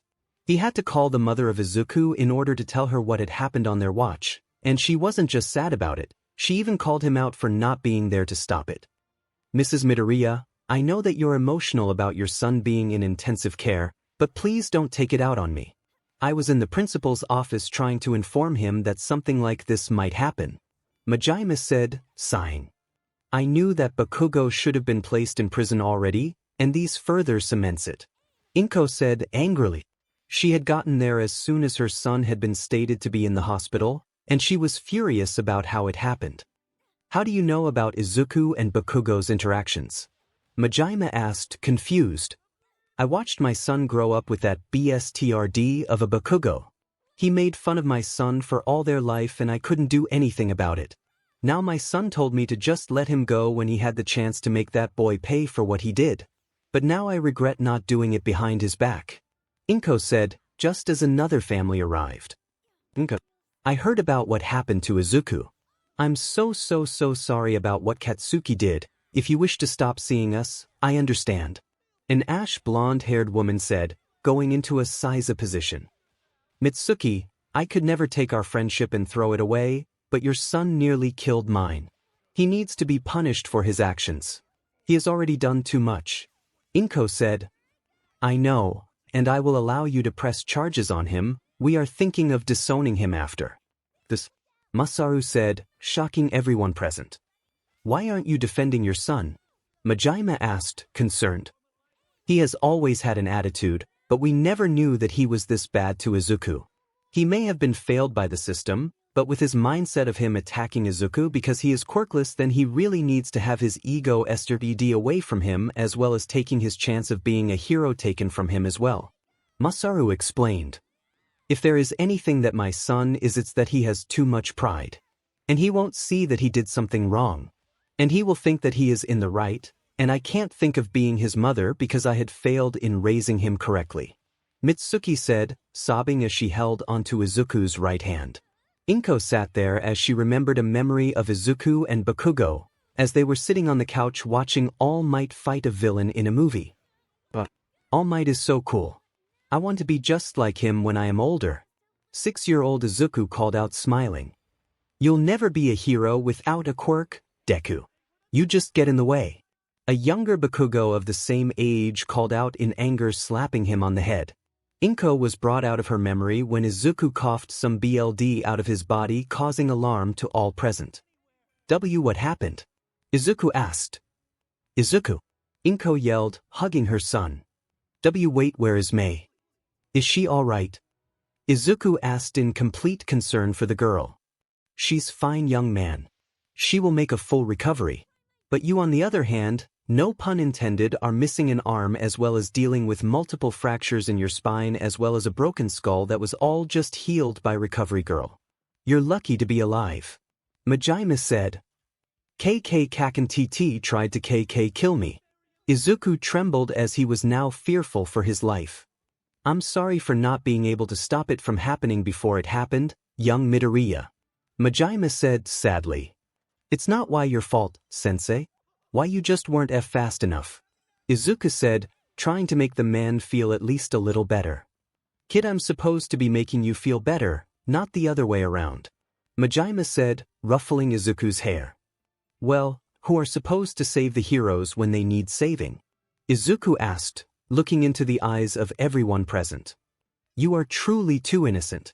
𝗵𝗲𝗄 muttered. What is happening to 𝐒𝐭𝐻? Izuku asked, still fearful. He is being transported to Tartarus prison. He tried to kill a UE student unprovoked and will stay there until the day he dies. Mitsuki said, staring at Izuku. But what about his dream? Izuku asked. His dream of being a hero is null and void. He takes no problem in hurting one of my students, and I do not tolerate bullying in my school, much less on the other courses of my school. He tried to kill you, and the times before he didn't get any reprimanding. He is getting punishment for nearly killing you. A voice called out. As everyone else looked around, they found the principal of UE riding in a man with a scarf around his neck. Scarf. That's the scarf I made for Eraserhead. Izuku gushed about the hero. Thanks for the new scarf, by the way, kid. I want to apologize for not being there to rein in Bakugo. Aizawa said, looking at the one-armed Izuku. Don't worry, it's just a flesh wound. Izuku said, cheerfully as he pulled a notebook out of nowhere. Where did he get that? Majima asked, confused to all hell. Trust me, I stopped asking years ago. Inko said, chuckling. Could I get your autographs? Izuku asked, extending his arm out with his notebook. Aizawa grabbed the notebook and looked at the analyses as he was amazed by their accuracy as well as the potential hero costumes for each person. You would be dangerous as a villain, Netsu said, signing the notebook on the cover. I've been told. Izuku said, looking away bashfully. Well, young man, we came here to tell you of the fate of Bakugo. And he will never be seen again for the rest of your life. You can rest easy knowing that your future is secured as well as completely safe, Netsu said, looking at Izuku. And as soon as that happened, Izuku smiled. For the first time in his life, he genuinely smiled as big as he could, while crying. He was free from the torture of Bakugo for the rest of his life, and he could finally go on with his life without worrying about Bakugo interfering with it.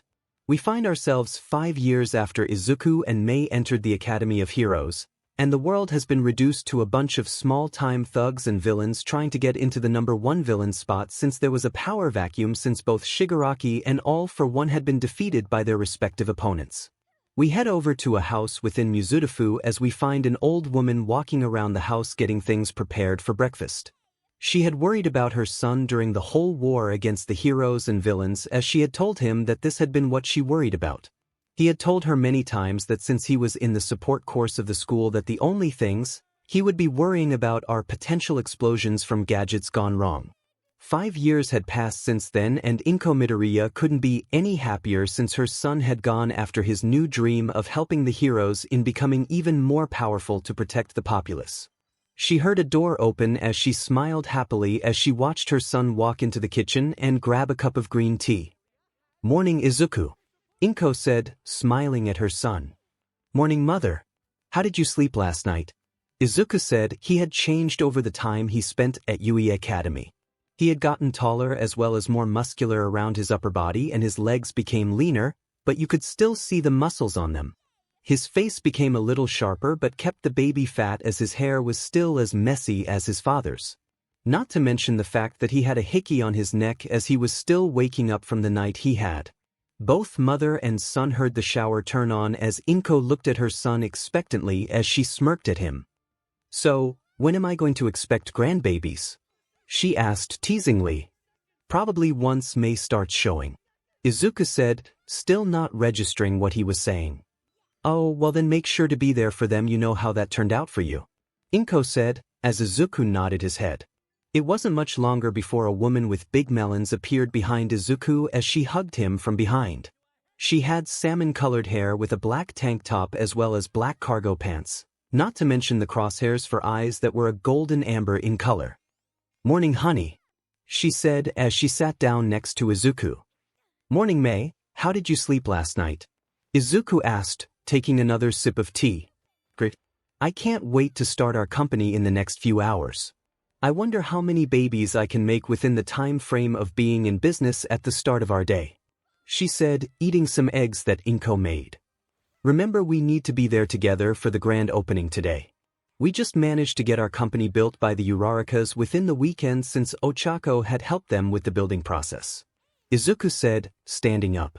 As he stretched his body, some cracks as well as pops were heard as his shirt lifted to show his abs as well as pectoral muscles to Mei.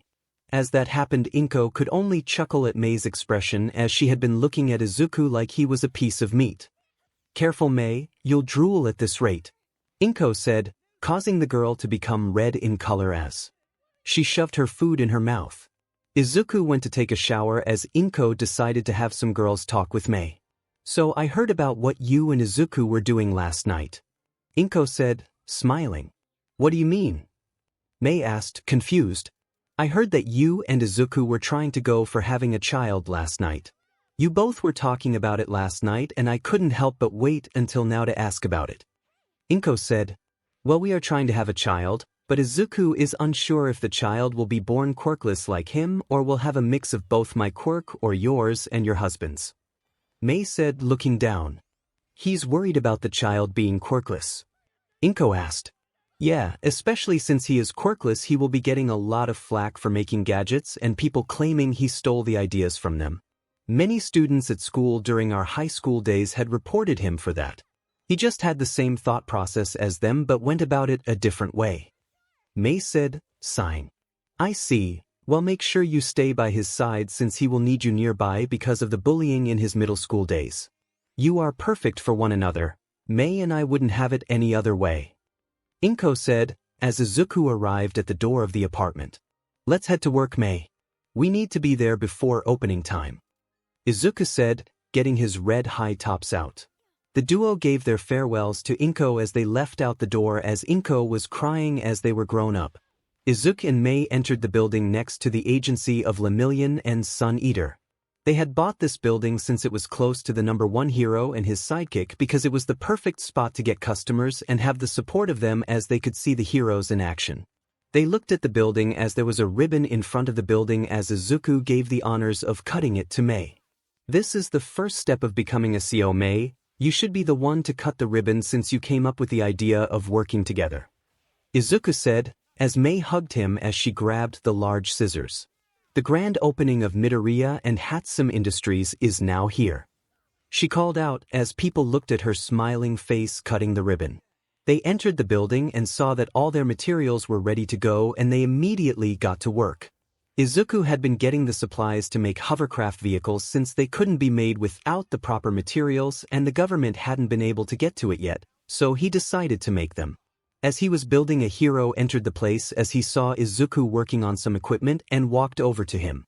Hey man, my name is Ejiro Kirishima, pro hero Red Riot, and I was hoping you could help me in making some equipment to help my quirk out better, he said as he flexed his muscles. Oh, alright. What is your quirk, Red Riot? Izuku asked, pulling out a notebook. Well, my quirk is called hardening. I can harden my skin to the point it is too hard to crack, but it is similar to rocks since you could see the indentations of each fight I've had, he said, smiling. Hardening, huh?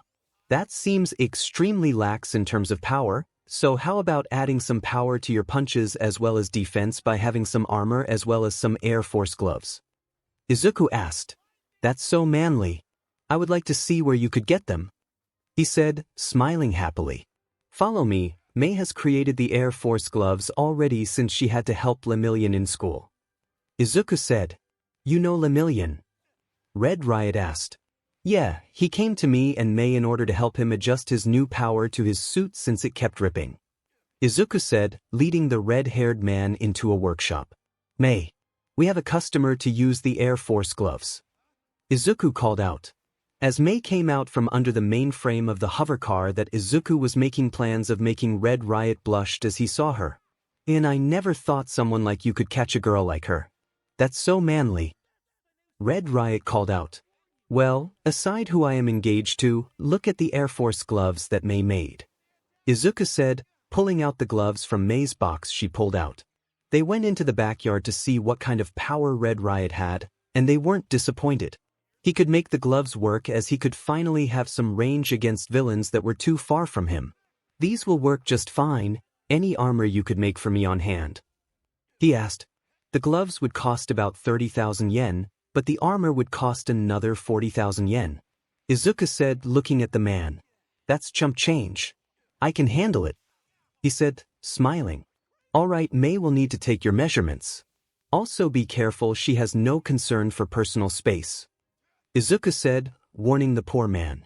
I take that as a challenge, he called out. Minutes later and he was already running away with the armor as well as gloves with a red face. Izuku couldn't understand how people couldn't stand being in close proximity to Mei since she was really nice. But at least they had their first customer and they got paid, not enough to pay bills, but once they got a steady influx of customers, they would be capable of paying for the bills as well as being able to keep the rest. They were nearing the end of their day as Izuku had placed their earnings of the day into the safe he built since he was the only one who could understand the makeup of it. They had many customers as well as have a few more days before their alpha version of the hovercraft car was completed. If it didn't explode on the first try, then they had made history, but if it did, that meant they had some work to do. Not like they didn't appreciate the work. They were closing down the shop when Izuku noticed Mei was looking down an alleyway. Walking over to it, he found someone eerily familiar lying on the ground, seemingly knocked out. Izuku walked over and found a man with scraggly black hair that extended to his lower neck as well as familiar yellow goggles. He ran over and lifted him up off the ground as he hauled him to his car. "Mei, call the ambulance," Izuku called out as she pulled out her phone. They were mid-call when Izuku heard someone talk from in front of him in the alleyway. Someone came out as they had dark brown hair with blue eyes. He had this look of anger as if Izuku had wronged him. "You are the reason why heroes can live longer in this world. I will kill you," the man yelled as he attacked Izuku. Izuku, having some training from Power Loader during his high school days, had got into a fighting stance as the man came closer and Izuku kicked him in the leg, sending him to the ground. As soon as the man was on the ground, Izuku used the man's scarf in order to tie the man down.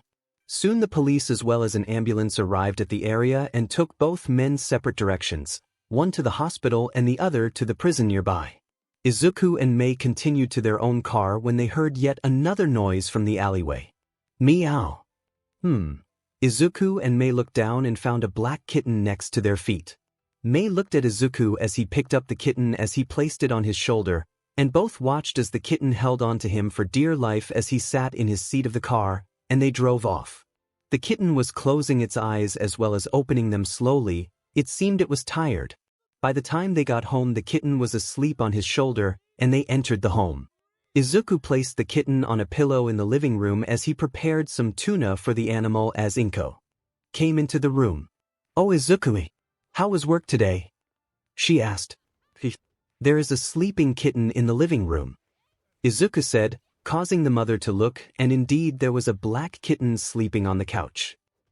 She looks so cute," Inko said, cooing at the animal. "Found it nearby the building as we were leaving, next to the pro hero Eraserhead," Izuku said, shocking both women in his life. "What was Eraserhead doing near your workplace?" Inko asked, confused and worried.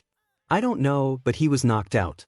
Had Mei call paramedics," Izuku said as Mei looked at him. "We will take the kitten to the vet tomorrow and see if she is all right or needs shots," Mei said, smiling sadly at the poor thing. "Well, make sure to give me some grandbabies," Inko said, heading to bed. Izuku chuckled as he brought Mei to his room with the kitten and placed the animal on his desk with the tuna, getting the kitten's attention. It woke up and moved closer to the warm tuna and started to eat it. "There, little lady, you are just adorable, huh?" Izuku said, petting the kitten on the back. The kitten then finished the tuna as she looked into Izuku's emerald eyes with their own as he chuckled and picked up the kitten and placed her on his chest as he laid down next to Mei. The kitten then saw the big mounds next to his chest and moved there and started kneading. "Well, looks like she found a new mother," Izuku teased, getting a knock on his head from her. They would fall asleep during the night as the kitten had fell asleep on Izuku's head using his hair as her blanket. Izuku and Mei woke up the next morning as they noticed that the kitten they had with them was eating the leftover tuna that Izuku placed on the desk the previous night. As they moved over to see if the kitten was alright, Izuku noticed that the kitten had finished eating the tuna in the can as it looked towards him and Mei. "Alright, little lady, we are going to take you to the vet to see if you need anything to make sure you're alright," Izuku said, moving his hand out so the kitten could climb into his hand. As it does, Mei was recording the little event as she never saw Izuku being gentle with anything, much less animals. He had always been a little more of get them out of the way by any means necessary and get back to work. As soon as he got the kitten to climb up to his shoulder, he started to move towards the door where Mei was standing with the camera. "Come on, we need to see if Kia has any diseases that we need to treat her for," Izuku said, walking down the hall. "You named her?" Mei asked, curious. "Yeah, can't keep calling her little lady now, can we?" Izuku asked, chuckling as the kitten licked his cheek. "You're right about that, Now let's go see if we need to get her some help at the vet. Mei said, smiling. As they walked outside the apartment complex, they were living in Izuku noticed that there were some heroes around the neighborhood, and they were seemingly chasing a villain. Well, the heroes seem to be occupied today. Izuku states, concerned. Yeah, I heard on the news that there was a new villain out there that had been a particular annoyance to them since he could levitate as well as teleport. Mei said, I can't believe people still use their quirks for evil nowadays. Can't people just get along that way? We don't need heroes to defend us. Izuku asked, a little agitated. Mei was looking at Izuku now in concern since she had heard what Izuku had done in their high school days, when he tried to get into the hero course without a quirk. He had made it into the hero course by turning off the robots via the off button on each and every robot, but on the first day of school he was rudely expelled from the class based on his quirkless status. Apparently, he had gotten Shota Aizawa as the teacher of the class and was immediately targeted for expulsion because Aizawa didn't think that he would be a good fit for the class, and replaced Izuku with someone who had a quote-unquote villainous quirk that was more useful than a quirkless hero. Even she was surprised when Izuku was extremely calm when she watched as Izuku stared at the student replacing him in the heroics class. He wasn't the same ever since, as he never said a word about heroics and only cared about helping them, but not once did he help Shinso Hitoshi with his career since he was still bitter about it. He liked the young man as a hero, he just was still sour about Aizawa's reason for him not being allowed into the hero course. Back to the original storyline, Mei watched as Izuku was slowly getting more and more agitated with how the heroes were near them at all times, and she couldn't stand to see him like this. He might wish to be friends with heroes, but it is still known that he doesn't like heroes as much as he used to. They arrived at the veterinarian clinic and checked their kitten inside there as they waited for the bill to come out so they could take care of the kitten. As soon as they were waiting, another person came into the place as he stared at Mei as he walked over to talk to her while Izuku was in his own little world. Hey babe, how about you ditch the short stack and come with a real man? He said, looking smug about it. Are you really trying to steal me away from my boyfriend? Mei asked, curiously. Yes, do you wish to go out with a real man? The young man asked, smugly. As soon as that was heard, everyone heard a pen snap and everyone looked over to see Izuku staring at the person with an angered look. Even the young man who was trying to steal Mei out from under his nose looked at Izuku, and even then he didn't seem scared. I suggest you move away from my woman before I give you a reason to lose your ball as I take them off and replace them with a woman's 𝗧𝗏 and slam your own ball down, that new form of genitalia. Izuku threatened as he stared into the young man's eyes. Oh please. As if you could hurt me. The man said, going to grab Mei by her butt. But before he could, his hand was grabbed by Izuku, who was now standing in front of him and was much taller than the young man. You lay your hand on my girlfriend and no hero alive will save you from what I will do to your body. Izuku said, glaring into the young man's eyes. You can't hurt me, I am a hero. The young man said, which hero are you, since I have no idea who you are? Izuku asked, curious while being angry. I am the pro-hero grape juice. And I'm trying to get a girlfriend by taking her from you with my status alone. He said, smugly. You're going to have to try harder than that to get my girlfriend. Izuku said, staring into the young man's eyes. As soon as the young hero looked into Izuku's eyes, he then placed a hand on Izuku's shoulder as he then stated something appalling to the others surrounding him. You are under arrest for threatening a hero in the name of the law. Not to mention that you used your quirk on that woman. Grape Juice said, pulling out 𝐻𝗔𝗓𝗋. How can you arrest me for something that I didn't do? I was defending my girlfriend from you and you were the one who was trying to sexually assault my girlfriend. I was within my right to threaten you, hero. So next time, try and think of another reason to arrest me because I am not going with you. Izuku said, walking back to his girlfriend. Could Midoriya and 𝗏𝗡𝗏 come to the back room please? Yvette said, as Izuku and Mei walked away from the young hero. Sorry you all had to hear me like that. Izuku said to the veterinarian. Don't worry. He always comes over and asks some of us out. He always turns everything into trying to have SEC with us when we don't do as he says. The vet said, looking at the kitten they brought. Still, I should have kept my mouth shut and ignored him. Izuku said, looking at the floor. Like I said, you are doing us all a favor by standing up to him. He has been using his status as a hero and flaunting it around to have SEC with any woman he can find. He even uses it on the younger generation and tries to have SEC with them. We couldn't get his hero license revoked because we have no proof. The vet said, while giving a prognosis on the kitten. The kitten was fine and healthy, just needed some more food as well as water. Not only that, they managed to get a small chip inside of the kitten in order to make sure that she doesn't get lost. Alright, now that that is done, what are you naming her? The vet asked happily. We named her 𝐬𝐻. I couldn't come up with a better name, and 𝐬𝐻 just came to mind. Izuku said, as the kitten looked at him when he said the name 𝐬𝐻. Well, it seems like she recognizes the name as hers. You have a good week, and we will send you the food as well as supplies needed to take care of 𝐬𝐻. The vet said, smiling. Thank you for helping 𝐬𝐻. I really was hoping nothing bad was wrong with her. Mei said, shaking the woman's hand as Izuku held 𝐬𝐻 in his hand. As soon as they exited the vet clinic, they saw some police officers outside the place as they told Izuku to put his hands up. What did I do, officer? Izuku asked, curious.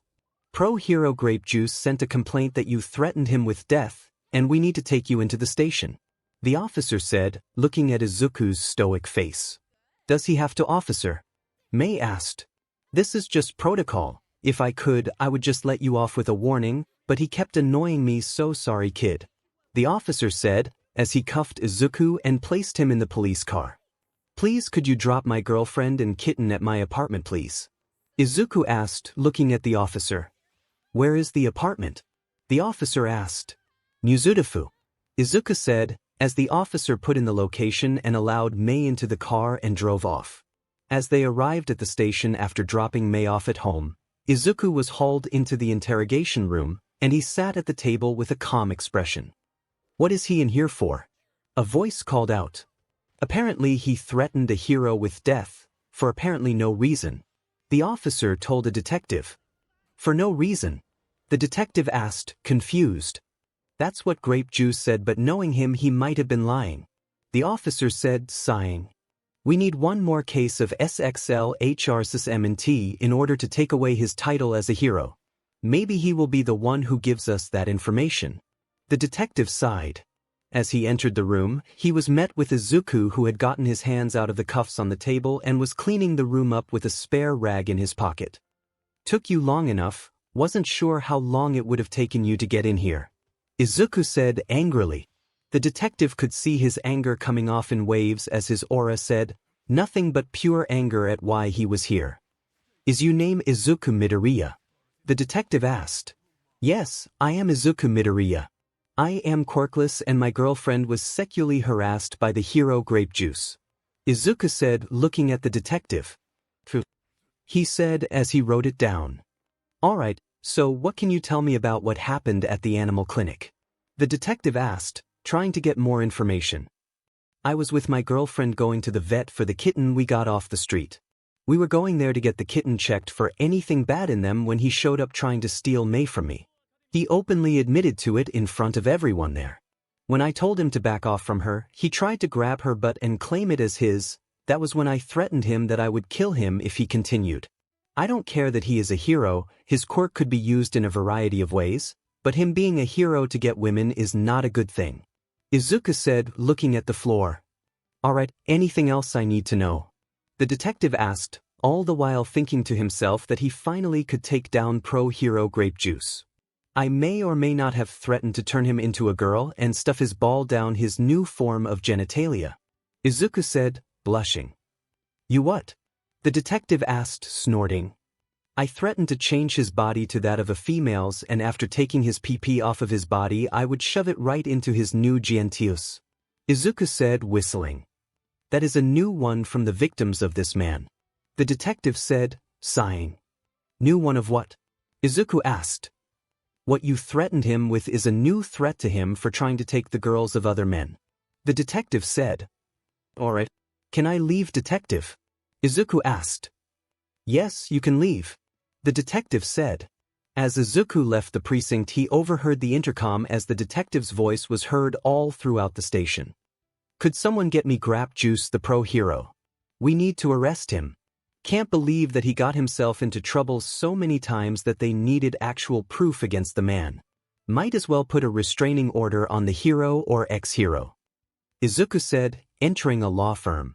After getting the restraining order placed on the hero grape juice, as well as learning that his name was Minoru Mineta, Izuku made his way back home in order to have a night of rest without the heroes getting in his way, but today was just not his day as a hero exploded his way into Izuku's area. "You've got to be shitting me," Izuku said with a deadpan expression. "Get over here, you little—" the hero called out angrily. It was a voice that Izuku recognized completely, and he was now fearful since the hero was someone who went to his school as well. Not to mention that he was a bully from his past who wanted him dead by all rights, and Izuku couldn't help but scowl at him. As the hero took down the villain, Izuku kept walking by as the hero looked at him before calling him out. "Hey you, do you have a phone?" the hero called out. Izuku asked, slightly angered. "Don't get prissy with me.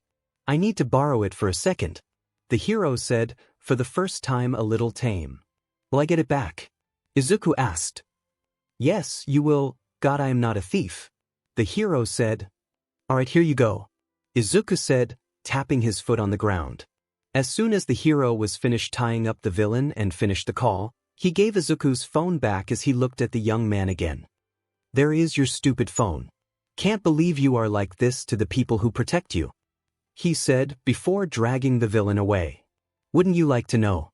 Izuku muttered. As he walked away, the hero noticed the mutter as he turned around and looked at the young man leaving. He thought about who he was, and then a small memory came to the hero as a younger Izuku, but his upper face was covered. "Let's go play at the park," the voice called out. "Who are you?" The hero thought to himself, angered at the young man. Izuku managed to make it inside his home as Mei and Inko were cooking dinner for him. As he called out that he was home, his mother gave the cooking duty to Mei for the time being as she ran over and hugged her son. "Izuku, I am so glad you're safe. Do you have any idea how much you made me worry about you?" Inko said, crying. Sorry mom, just the hero was trying to take Mei from me. I defended her though, while also threatening him twice," Izuku said, chuckling. "You shouldn't be doing that. You have a job as well as a reputation to live up to as one of the best support gear creators with Mei," Inko said, worrying about him. "Don't worry mom, I won't go to jail for something like that," Izuku said, looking at his mother. "Alright, but don't make this a habit, okay dear?" Inko asked. "I won't mom, let's have some dinner already," Izuku said, smiling at her sadly. As they ate dinner, Kyo was sitting on the counter as she ate some tuna that Inko made for her as well as some water next to it. As they were eating, Izuku decided to speak up about why he was home later than he said. "Mom?" Izuku paused. "Yes dear?" Inko asked. "I met Katsuki again," Izuku said with an angered face. As Inko sees this, her face becomes a scowl as well, and Mei was looking at the pair with pain in her eyes. Seeing Katsuki again was like a nightmare to the two, and seeing them both scowling at his name being mentioned caused Mei to unconsciously scowl as well. That man had caused Izuku so much heartache that it took their entire time at Yui for Izuku to build up the courage to ask Mei out on a date. Now hearing that he was back into their lives, it was a sour feeling in the air as Izuku was scowling at his food with his mother. Even after all these years of not seeing the young man, they still harbored hatred for him and everything he had done to Izuku. "And you want to know the worst part, mom?" Izuku asked, looking at her as she looked back as tears were in his eyes. "He didn't even remember me," Izuku said, crying. Izuku woke up with a start as he remembered what happened the night before with Bakugo. He hated the individual as he had bullied him in the past for many years, but at the same time, he couldn't exact revenge on him since that isn't what a man should do. So, he decided to become a hero to the heroes. He couldn't get started without dealing with someone who would most notably go around and find out who he was and where to find him. So he went to the park nearby the house as he watched as the children of the next generation are training together as he watched them with a smile on his face. "Hello there," a young man called out. Izuku looked over and found a young man with black hair with a hat that had horns on the top of them. "Hello there, young man, how can I help you?" Izuku asked, curious. Do you create support items for those who are heroes? He asked as if he was pleading. Yes, I am. What do you need? Izuku asked, curious. Could you make me a support item for the entrance exam in order to make my power of water pressure increase to the maximum threshold? The young man asked, Are you by chance the child of the water hose duo? Izuku asked, concerned. Yeah, nobody has even noticed me based on them. How could you tell? He asked. Well, based on your explanation about your quirk, I guessed it was about the same as your parents. Izuku said, as he thought about a support item. Well, I could use something to increase the power of my water quirk. The young man said, Well, the best thing I could think of was the power washer that is placed onto your back that is very lightweight as well as made to increase the power of your attacks tenfold. Izuku said as the boy in front of him nodded his head. Thank you for the advice, but could you make that for me? The young man asked, What are you willing to pay for it to be completed by the entrance exams? Izuku asked, I will pay at least 134,272 yen in order to get the support item. The young man said, $1,000. That is quite a lot in order to get one support item. Izuku said, chuckling. Will you do it? The young man asked. I will make it for free. I always wanted to do their family justice by giving their child the best chance at being a hero. Just don't lord over everyone and make them feel inferior, alright? Izuku asked, curious as to what he would say. I have to make it to become a hero. I have to make their presence known again. The young man said, Just testing your resolve to be a hero, just make sure that your main goal is to sacrifice yourself when the time comes. If you die, you won't be saving anyone. But sometimes you need to put your life in the clutches of death's hands in order to save the day. Izuku said, getting up and leaving the confused boy alone to his thoughts. It had been a week since the meeting between the child of the water hose duo and Izuku. He had finished his support item and sent it out to Mandalay of the Wild Pussycats. He loved the way her group had placed rescue first before fighting villains. They saved those around while Tiger had fought those who would place the civilians in danger. Thanks to Izuku and Mei working as hard as they could as well as placing their workshop as close as possible to the #1 hero duo Sun Eater and Lemillion. Their business was booming. Many customers of hero variety were coming in and getting the best quality gear from them as they passed on the information of their support to other heroes. Izuku had been trying to get Mei Jin and T for a while now and nothing was happening. He was concerned if he was unsterile, but when he got the doctor's note it stated that he was completely healthy, not to mention that for some reason he was super fertile. When Mei came back with her results, it was similar, but not entirely. They were just doing their stuff at the wrong time, and Izuku was getting a little miffed at that since he wanted a kid to raise to be better than he ever was. But as he was assisting Mei in making a support item for some students of Yui Academy as they were being sponsored by the school enough to warrant them to be able of making support gear for them, the front door opened up and Izuku looked up from his position and noticed the gear on the hero. Immediately scowling, gaining the attention of Mei, she looks around the store and finds Dynamite of the hero team of Pinky and Red Riot had entered their store. Where is DK? Dynamite called out. Izuku came out from behind his cubicle as he stared at Dynamite with a glare that could kill. What do you want, Katsuki? Izuku demanded. I want you to make some support gear for someone special. The man said, staring at Izuku with malice. What kind of gear? Izuku asked, still glaring. It is for Uravity. Her hero suit was destroyed in a fight against Gigantomachia. Dynamite said, staring at Mei. Alright, while I remake her costume, you two catch up. I know that this reunion is a long time coming. Don't hurt each other too much. Mei called out, leaving into her workshop. So, what's it been 10 years? Izuku asked, angrily. Yeah, but ever since then I have mellowed out. And I want to say that what I have done in the past was right all along. Katsuki said, waiting for Izuku to get sad by his look on his face. What he didn't expect though was Izuku punching him in the face and sending the man to the ground. You have no right to come here and say that to me after all these years. Do you know what it's like to be underestimated and called out for cheating? All because I am quirkless. Izuku screamed as the hero got up. Some people noticed how Izuku attacked the pro hero Dynamite and pulled out their phones. It wasn't my fault that you got diagnosed quirkless, that was your own DMN fault. You gave up on our dream when you were declared quirkless. Katsuki goaded. That is the only punch I will ever give you. I can't simply give up on my dream to be a hero to at least someone, so I became a hero in my own way, being a hero to the heroes. I make the items with May in order to keep some semblance of my dream alive. Do you want to know what happened to me when I tried to enter the hero course? Izuku asked, angrily. What? Katsuki asked, angrily as well. I made it to the final round of the sports festival without a quirk. I beat you in a fight, and I was close to defeating the son of Endeavor. I should have been placed into the hero course from that experience alone, but no.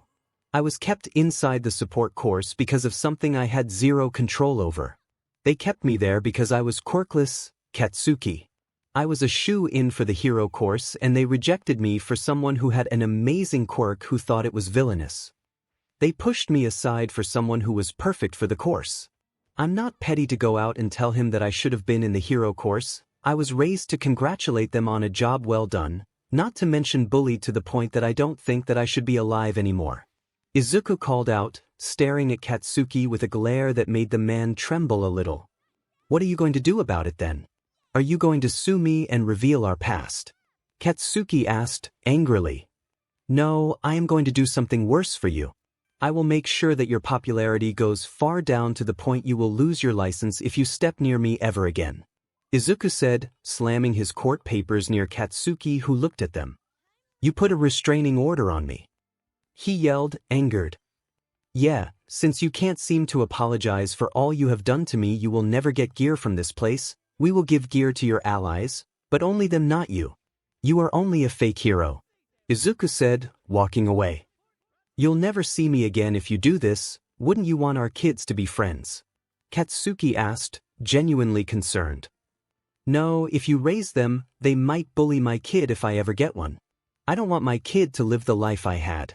If they are quirkless, I will teach them how to fight as well as get them into the hero course with their intelligence as well as fighting skill. Izuku said as May entered the room again with a box. Here is your friend's hero suit. Added some things to make it better for her as well as made it a little puffy in order to accommodate for her 𝗵𝗃. May said, looking at Katsuki. How do you know that? Katsuki glared. I am her friend as well as the one who made her suits when we were in high school. May said, looking at the duo. To Izuku, an image of when they were inside school and growing up was shown to him as they stared at one another. First it was when they were kids, around the age of 4 years old. Then it moved to when they were in middle school, and finally it showed Izuku and Katsuki in their Yui uniforms, but there was a recurring observation.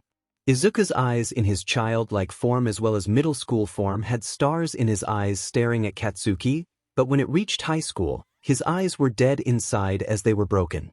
Izuku sat on the couch of the store as he had May cooking lunch for them. He couldn't think straight to cook for both of them.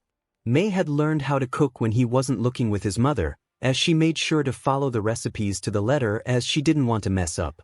She made good food, just not to the level of the Midoriyas, and she couldn't understand how they could do it.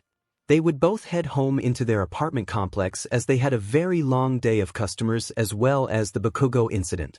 But it seemed like things were getting worse as they entered the home only to find Izuku's mother in the hands of someone they all knew, but his face was not that of a hero, it was of a villain who was taking pleasure in their sadness. That is what happens when you are placing me as far away from you, Deku. The man said, walking out the door, blasting both of them inside. Izuku stuttered, confused. He walked over to her corpse as she laid in her own BLD as she was lying on the ground with a confused look on her face. She probably was taken by surprise when he came in and killed her.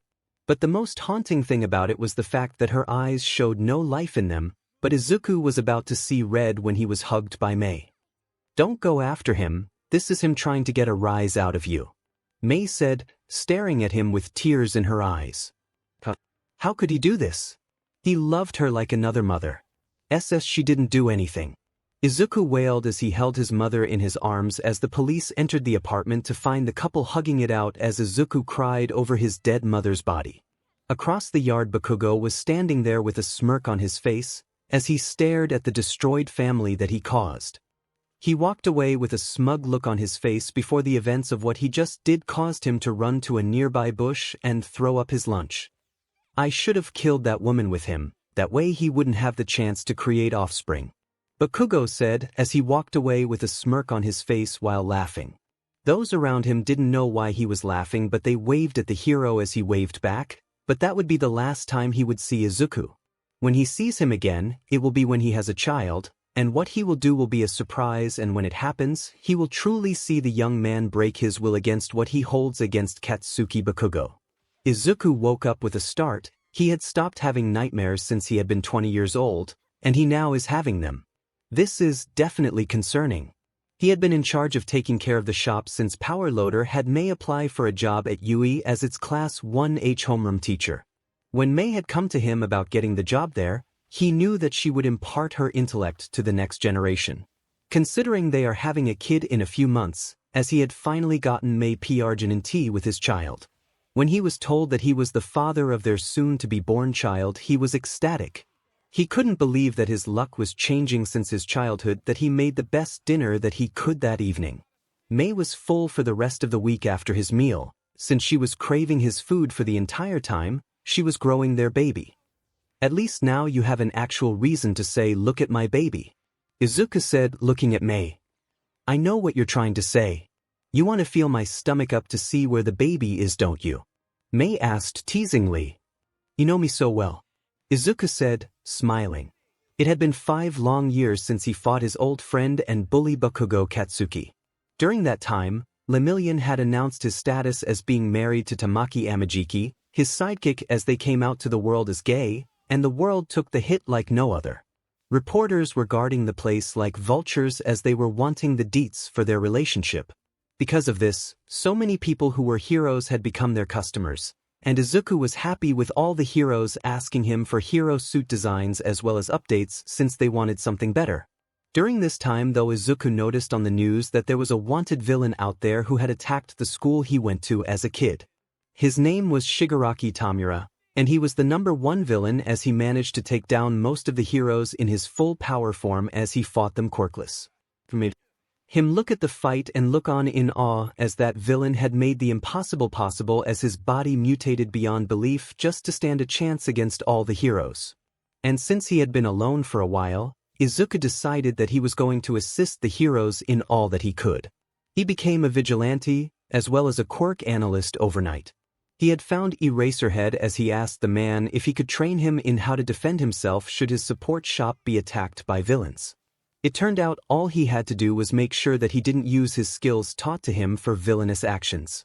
And he decided to just tell the man that he only wished to help the heroes from the sidelines his entire life, and now he wanted to be on the rear guard taking out villains in the night. As a vigilante, but made sure that he would be near Eraserhead in order to have the man near should he need assistance. The man told him that he shouldn't become a vigilante if he never tried to become a hero. Izuku straight up told the man that he had tried to enter the hero course when he was in UE during his freshman, junior, and senior years there, and none of the teachers there bar him had even given him a chance, and he was rejected each and every time. So Eraserhead told him that if he was to become a vigilante, then he would become his protege after his original protege Shinso Hitoshi, who he also found out was his biological son, as the kid had never really had friends. Izuku would stalk the night as he was near the patrol of Eraserhead and his student Mind Freak. Izuku would have preferred him have the name Mastermind, but that was good too. As they were near his area, he found some people being attacked by some villains as he made his way to help them. As he landed behind the people attacking the young kids, he overheard what they were talking about. "You girls are going to do nicely in my bedroom tonight," the first man said, as his belly jiggled at his movement. "I don't want to have my first time with you," the girl said, moving backwards. "Don't worry, baby, we will take care of you," the second man said, pulling out some rags and chloroform. As soon as Izuku overheard that, he made his move and attacked both men in the swift motion he was taught by Eraserhead. As soon as he took down the first man, his buddy turned around as he prepared to use his quirk to take down the unknown individual. But before he knocked the man on the ground and beat him to unconsciousness. The girls looked at him in fear that he was going to continue where they left off, when he moved closer to them as he looked over their injuries. "Are you young ladies all right?" Izuku asked, concerned. "Who are you?" one of the girls asked bravely. "My name is 𝗬𝗵𝗲, the new vigilante coming around the night. I protect the weak and teach them to be strong. Also, I make sure that they are okay after the experience of getting attacked," Izuku said, giving them his vigilante name. "Thank you. We wouldn't have been able to go home if it wasn't for you," one of the girls said, smiling.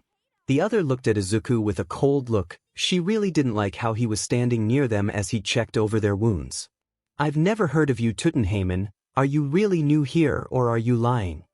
the girl asked, suspiciously. "To be honest, you taking my word for how it would have been suspicious.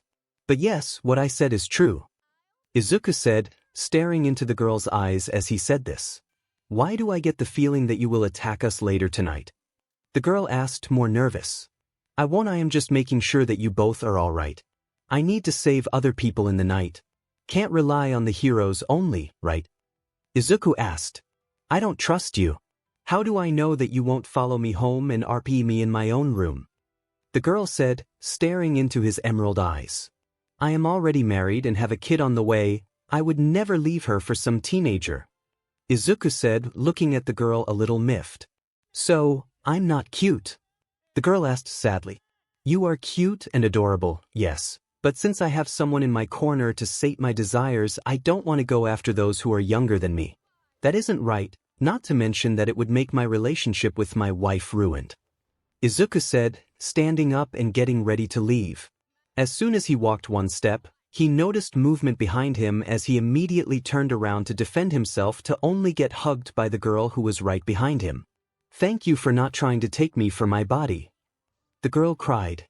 As she cried into his chest, he decided to sit her down at a park bench to talk out her troubles. From what he sees, she doesn't seem to have a good family life. "So, is your home life good or are you being abused?" Izuku asked. "I am being abused physically and emotionally. My mother tries to have me used as a sex toy for her friends in order to pay the bills. She had went down the deep end when she started taking cane drags. She just kept using me to sate the desires of those horrible men. I just don't know what happened to my mother. Why does she not love me anymore?" The girl cried onto his shoulder. Izuku placed his hand on her shoulder as he pulled her into his arms as she used his chest to empty her tears onto him. "You've had that on your mind for a while now, huh?" Izuku asked. "Yes, I don't hate my mother, I just don't know why she doesn't love me anymore. She just leaves me for her stupid friends to F senseless," she said sadly. "Well, I will give you an address to go to in order to search for help.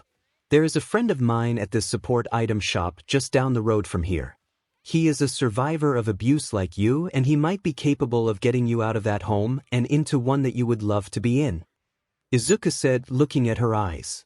"What's his name?" the girl asked, wiping her tears. "𝗧𝗵𝗵𝗲, Izuku said as the girl recognized the name. "𝗧𝗵𝗵𝗲. I am his biggest fan. He started the evolution of heroes and sparked the new age of inventions," the girl said, fangirling. "What do you mean?" Izuku asked teasingly. "He helped the former #1 hero All Might get back into his prime for his fight against All for One during the war against the villains," the girl said, as Izuku chuckled. "Well, he sounds like a good person. Do you want to know something about him?" Izuku asked her. "What? Did he secretly want to do something else?" the girl asked. "Yes, he for his entire life wanted to be something that society had told him that he could never be while he lacked something important," Izuku said, staring into the girl's eyes. "What did he wish to be? I don't remember anything that he couldn't have that stopped him from doing anything else." The girl mumbled similarly to him. "He was quirkless and he spouted out dreams of being a hero. And he tried over and over again in order to become one. He tried in the sports festival as well, but the teachers didn't allow it to happen because of the fact that he was quirkless." Izuku told her. "How do you know so much about him? It was like you were there with him," the girl asked, looking into his eyes. "Because," Izuku paused, taking off his hood. "I am 𝗬𝗵𝗲, Izuku said as the girl looked at him in awe. Why your 𝐒𝐻𝐢𝐳 I can't believe I'm meeting my idol. The girl said, smiling like a little kid.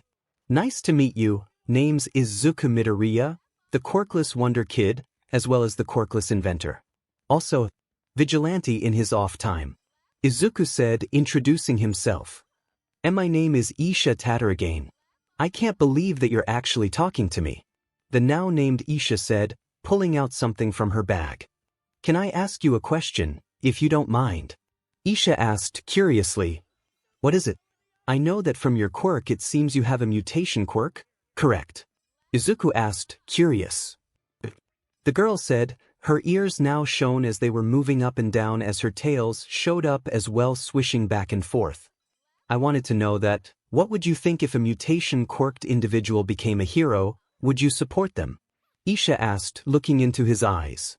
I support almost all heroes, but if you have the heart of a true hero, one who would sacrifice their life for others and save the people first, then I will support your dream. But if you are in it for your own gain, then I am sorry to say that I will not support you, but I will make your hero suit. Izuku said bluntly. All my life I have wanted to become a hero. My mother told me that being born with a mutation quirk stopped my chances of being one. Everyone in my school bullies me because of it. They are more terrified of me losing control of my own quirk than they are of knowing that I've had it under control for my entire life. Could I become a hero if I save everyone that I can within my reach? Isha asked. Since you wish to save people instead of fighting villains and earning money in order to support yourself, I can say without a doubt you too can become a hero, 𝗧𝗵𝗲. Izuku said, staring into her eyes. See, can I get my hero suit made by you? Isha asked. Yes, I already have made one for one of the students who graduated from that school. Izuku said, staring off into the distance. Who was it? Isha asked. Izuku pulled out his hero notebook and showed her the hero that he had made notes on, and Isha was surprised that it was the number 50 hero of Japan, WhatIf. That's WhatIf. How does he know you? Isha asked. He came to me on a bad day about 4.5 years ago, asking what you did. I made his suit as well as made some items to support him. But overall, he has used my items to save lives instead of hurting others. I will do the same with you, so you better keep your promise of saving others first before hurting them. Izuku said, looking at the girl now with conviction. I will do my best. I will make you proud, Izuku-sama. Isha called out. Go home and meet me tomorrow at me and my wife's shop.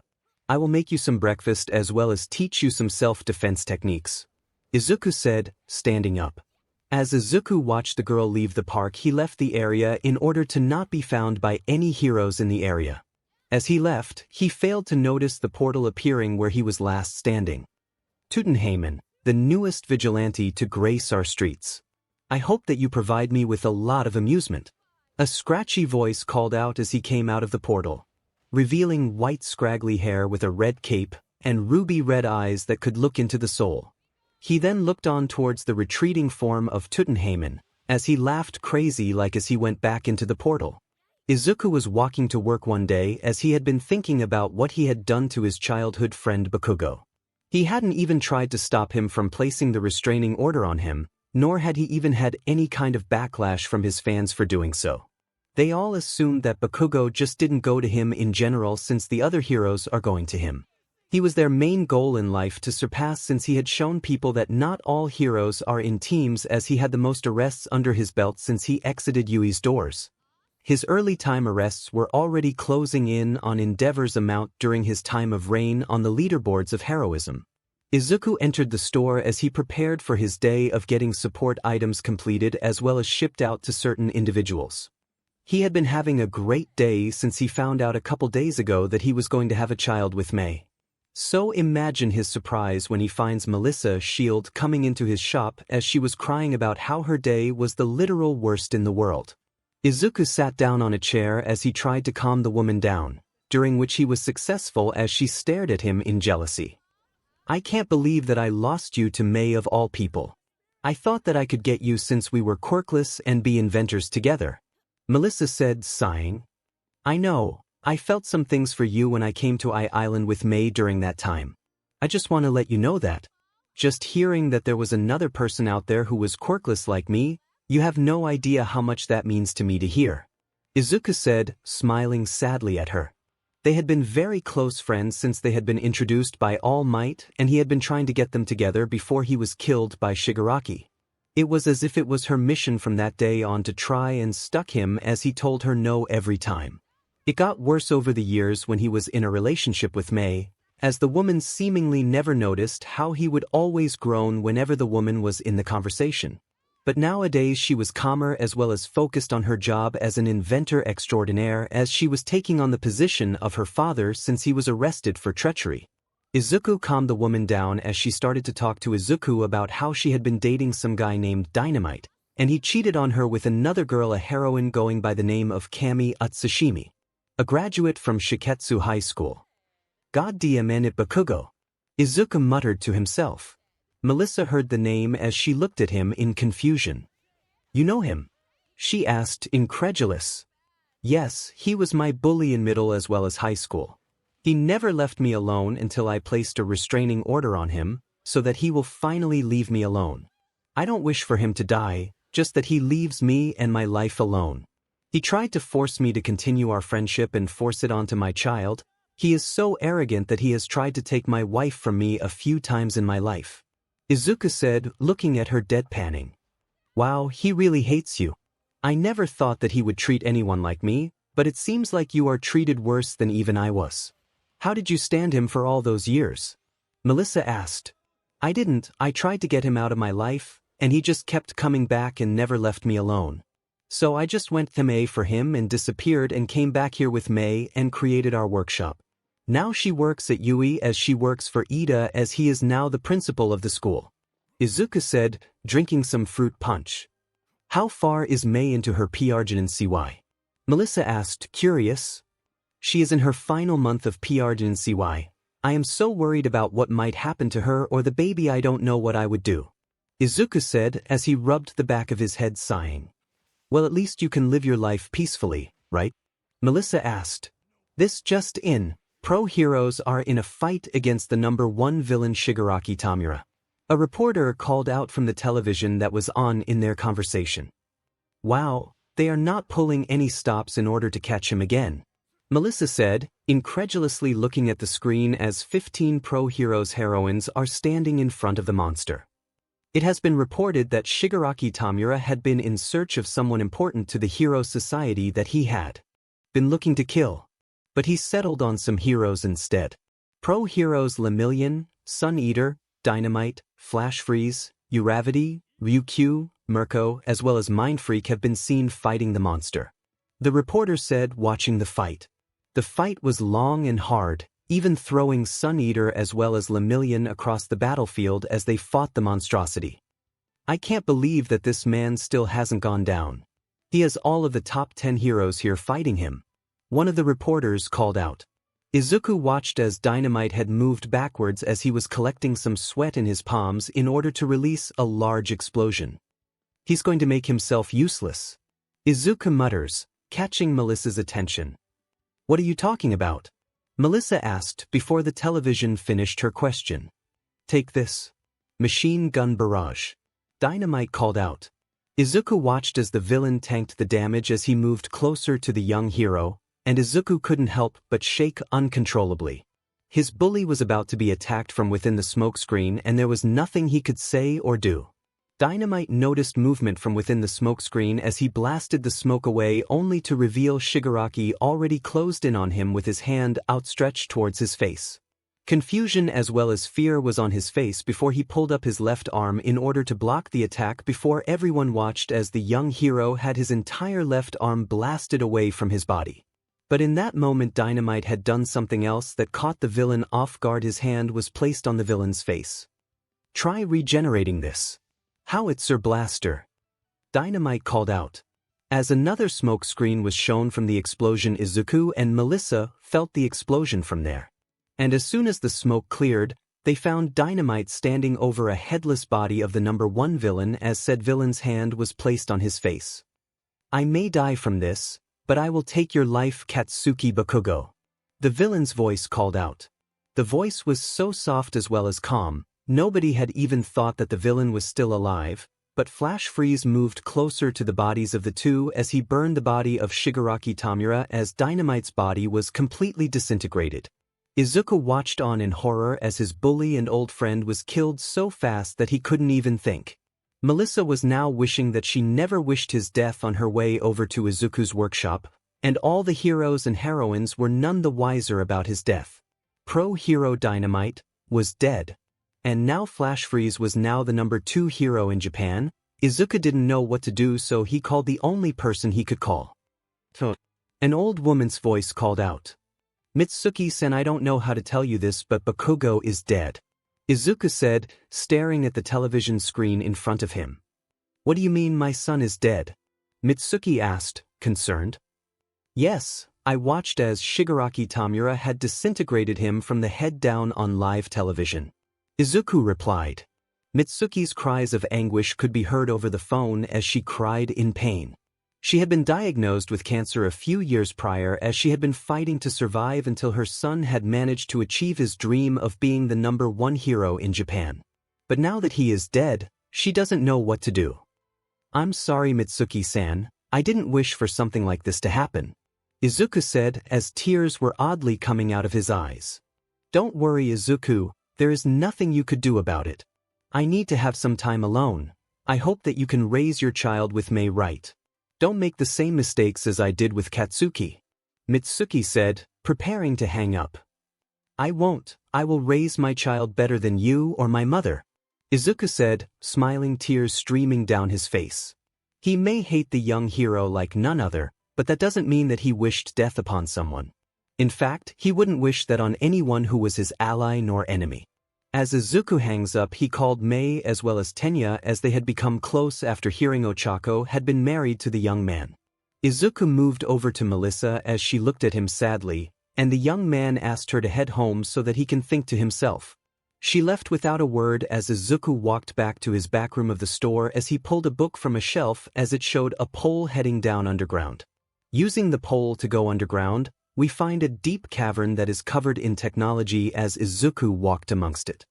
He had a small smile on his face as he stared off into the void of the cavern. He looked at his supercomputer as he started to look for crime nearby as he wanted to vent his anger out on something. As he walked near his hero suit, he puts it on as he dons his vigilante attire. He is the vigilante mastermind.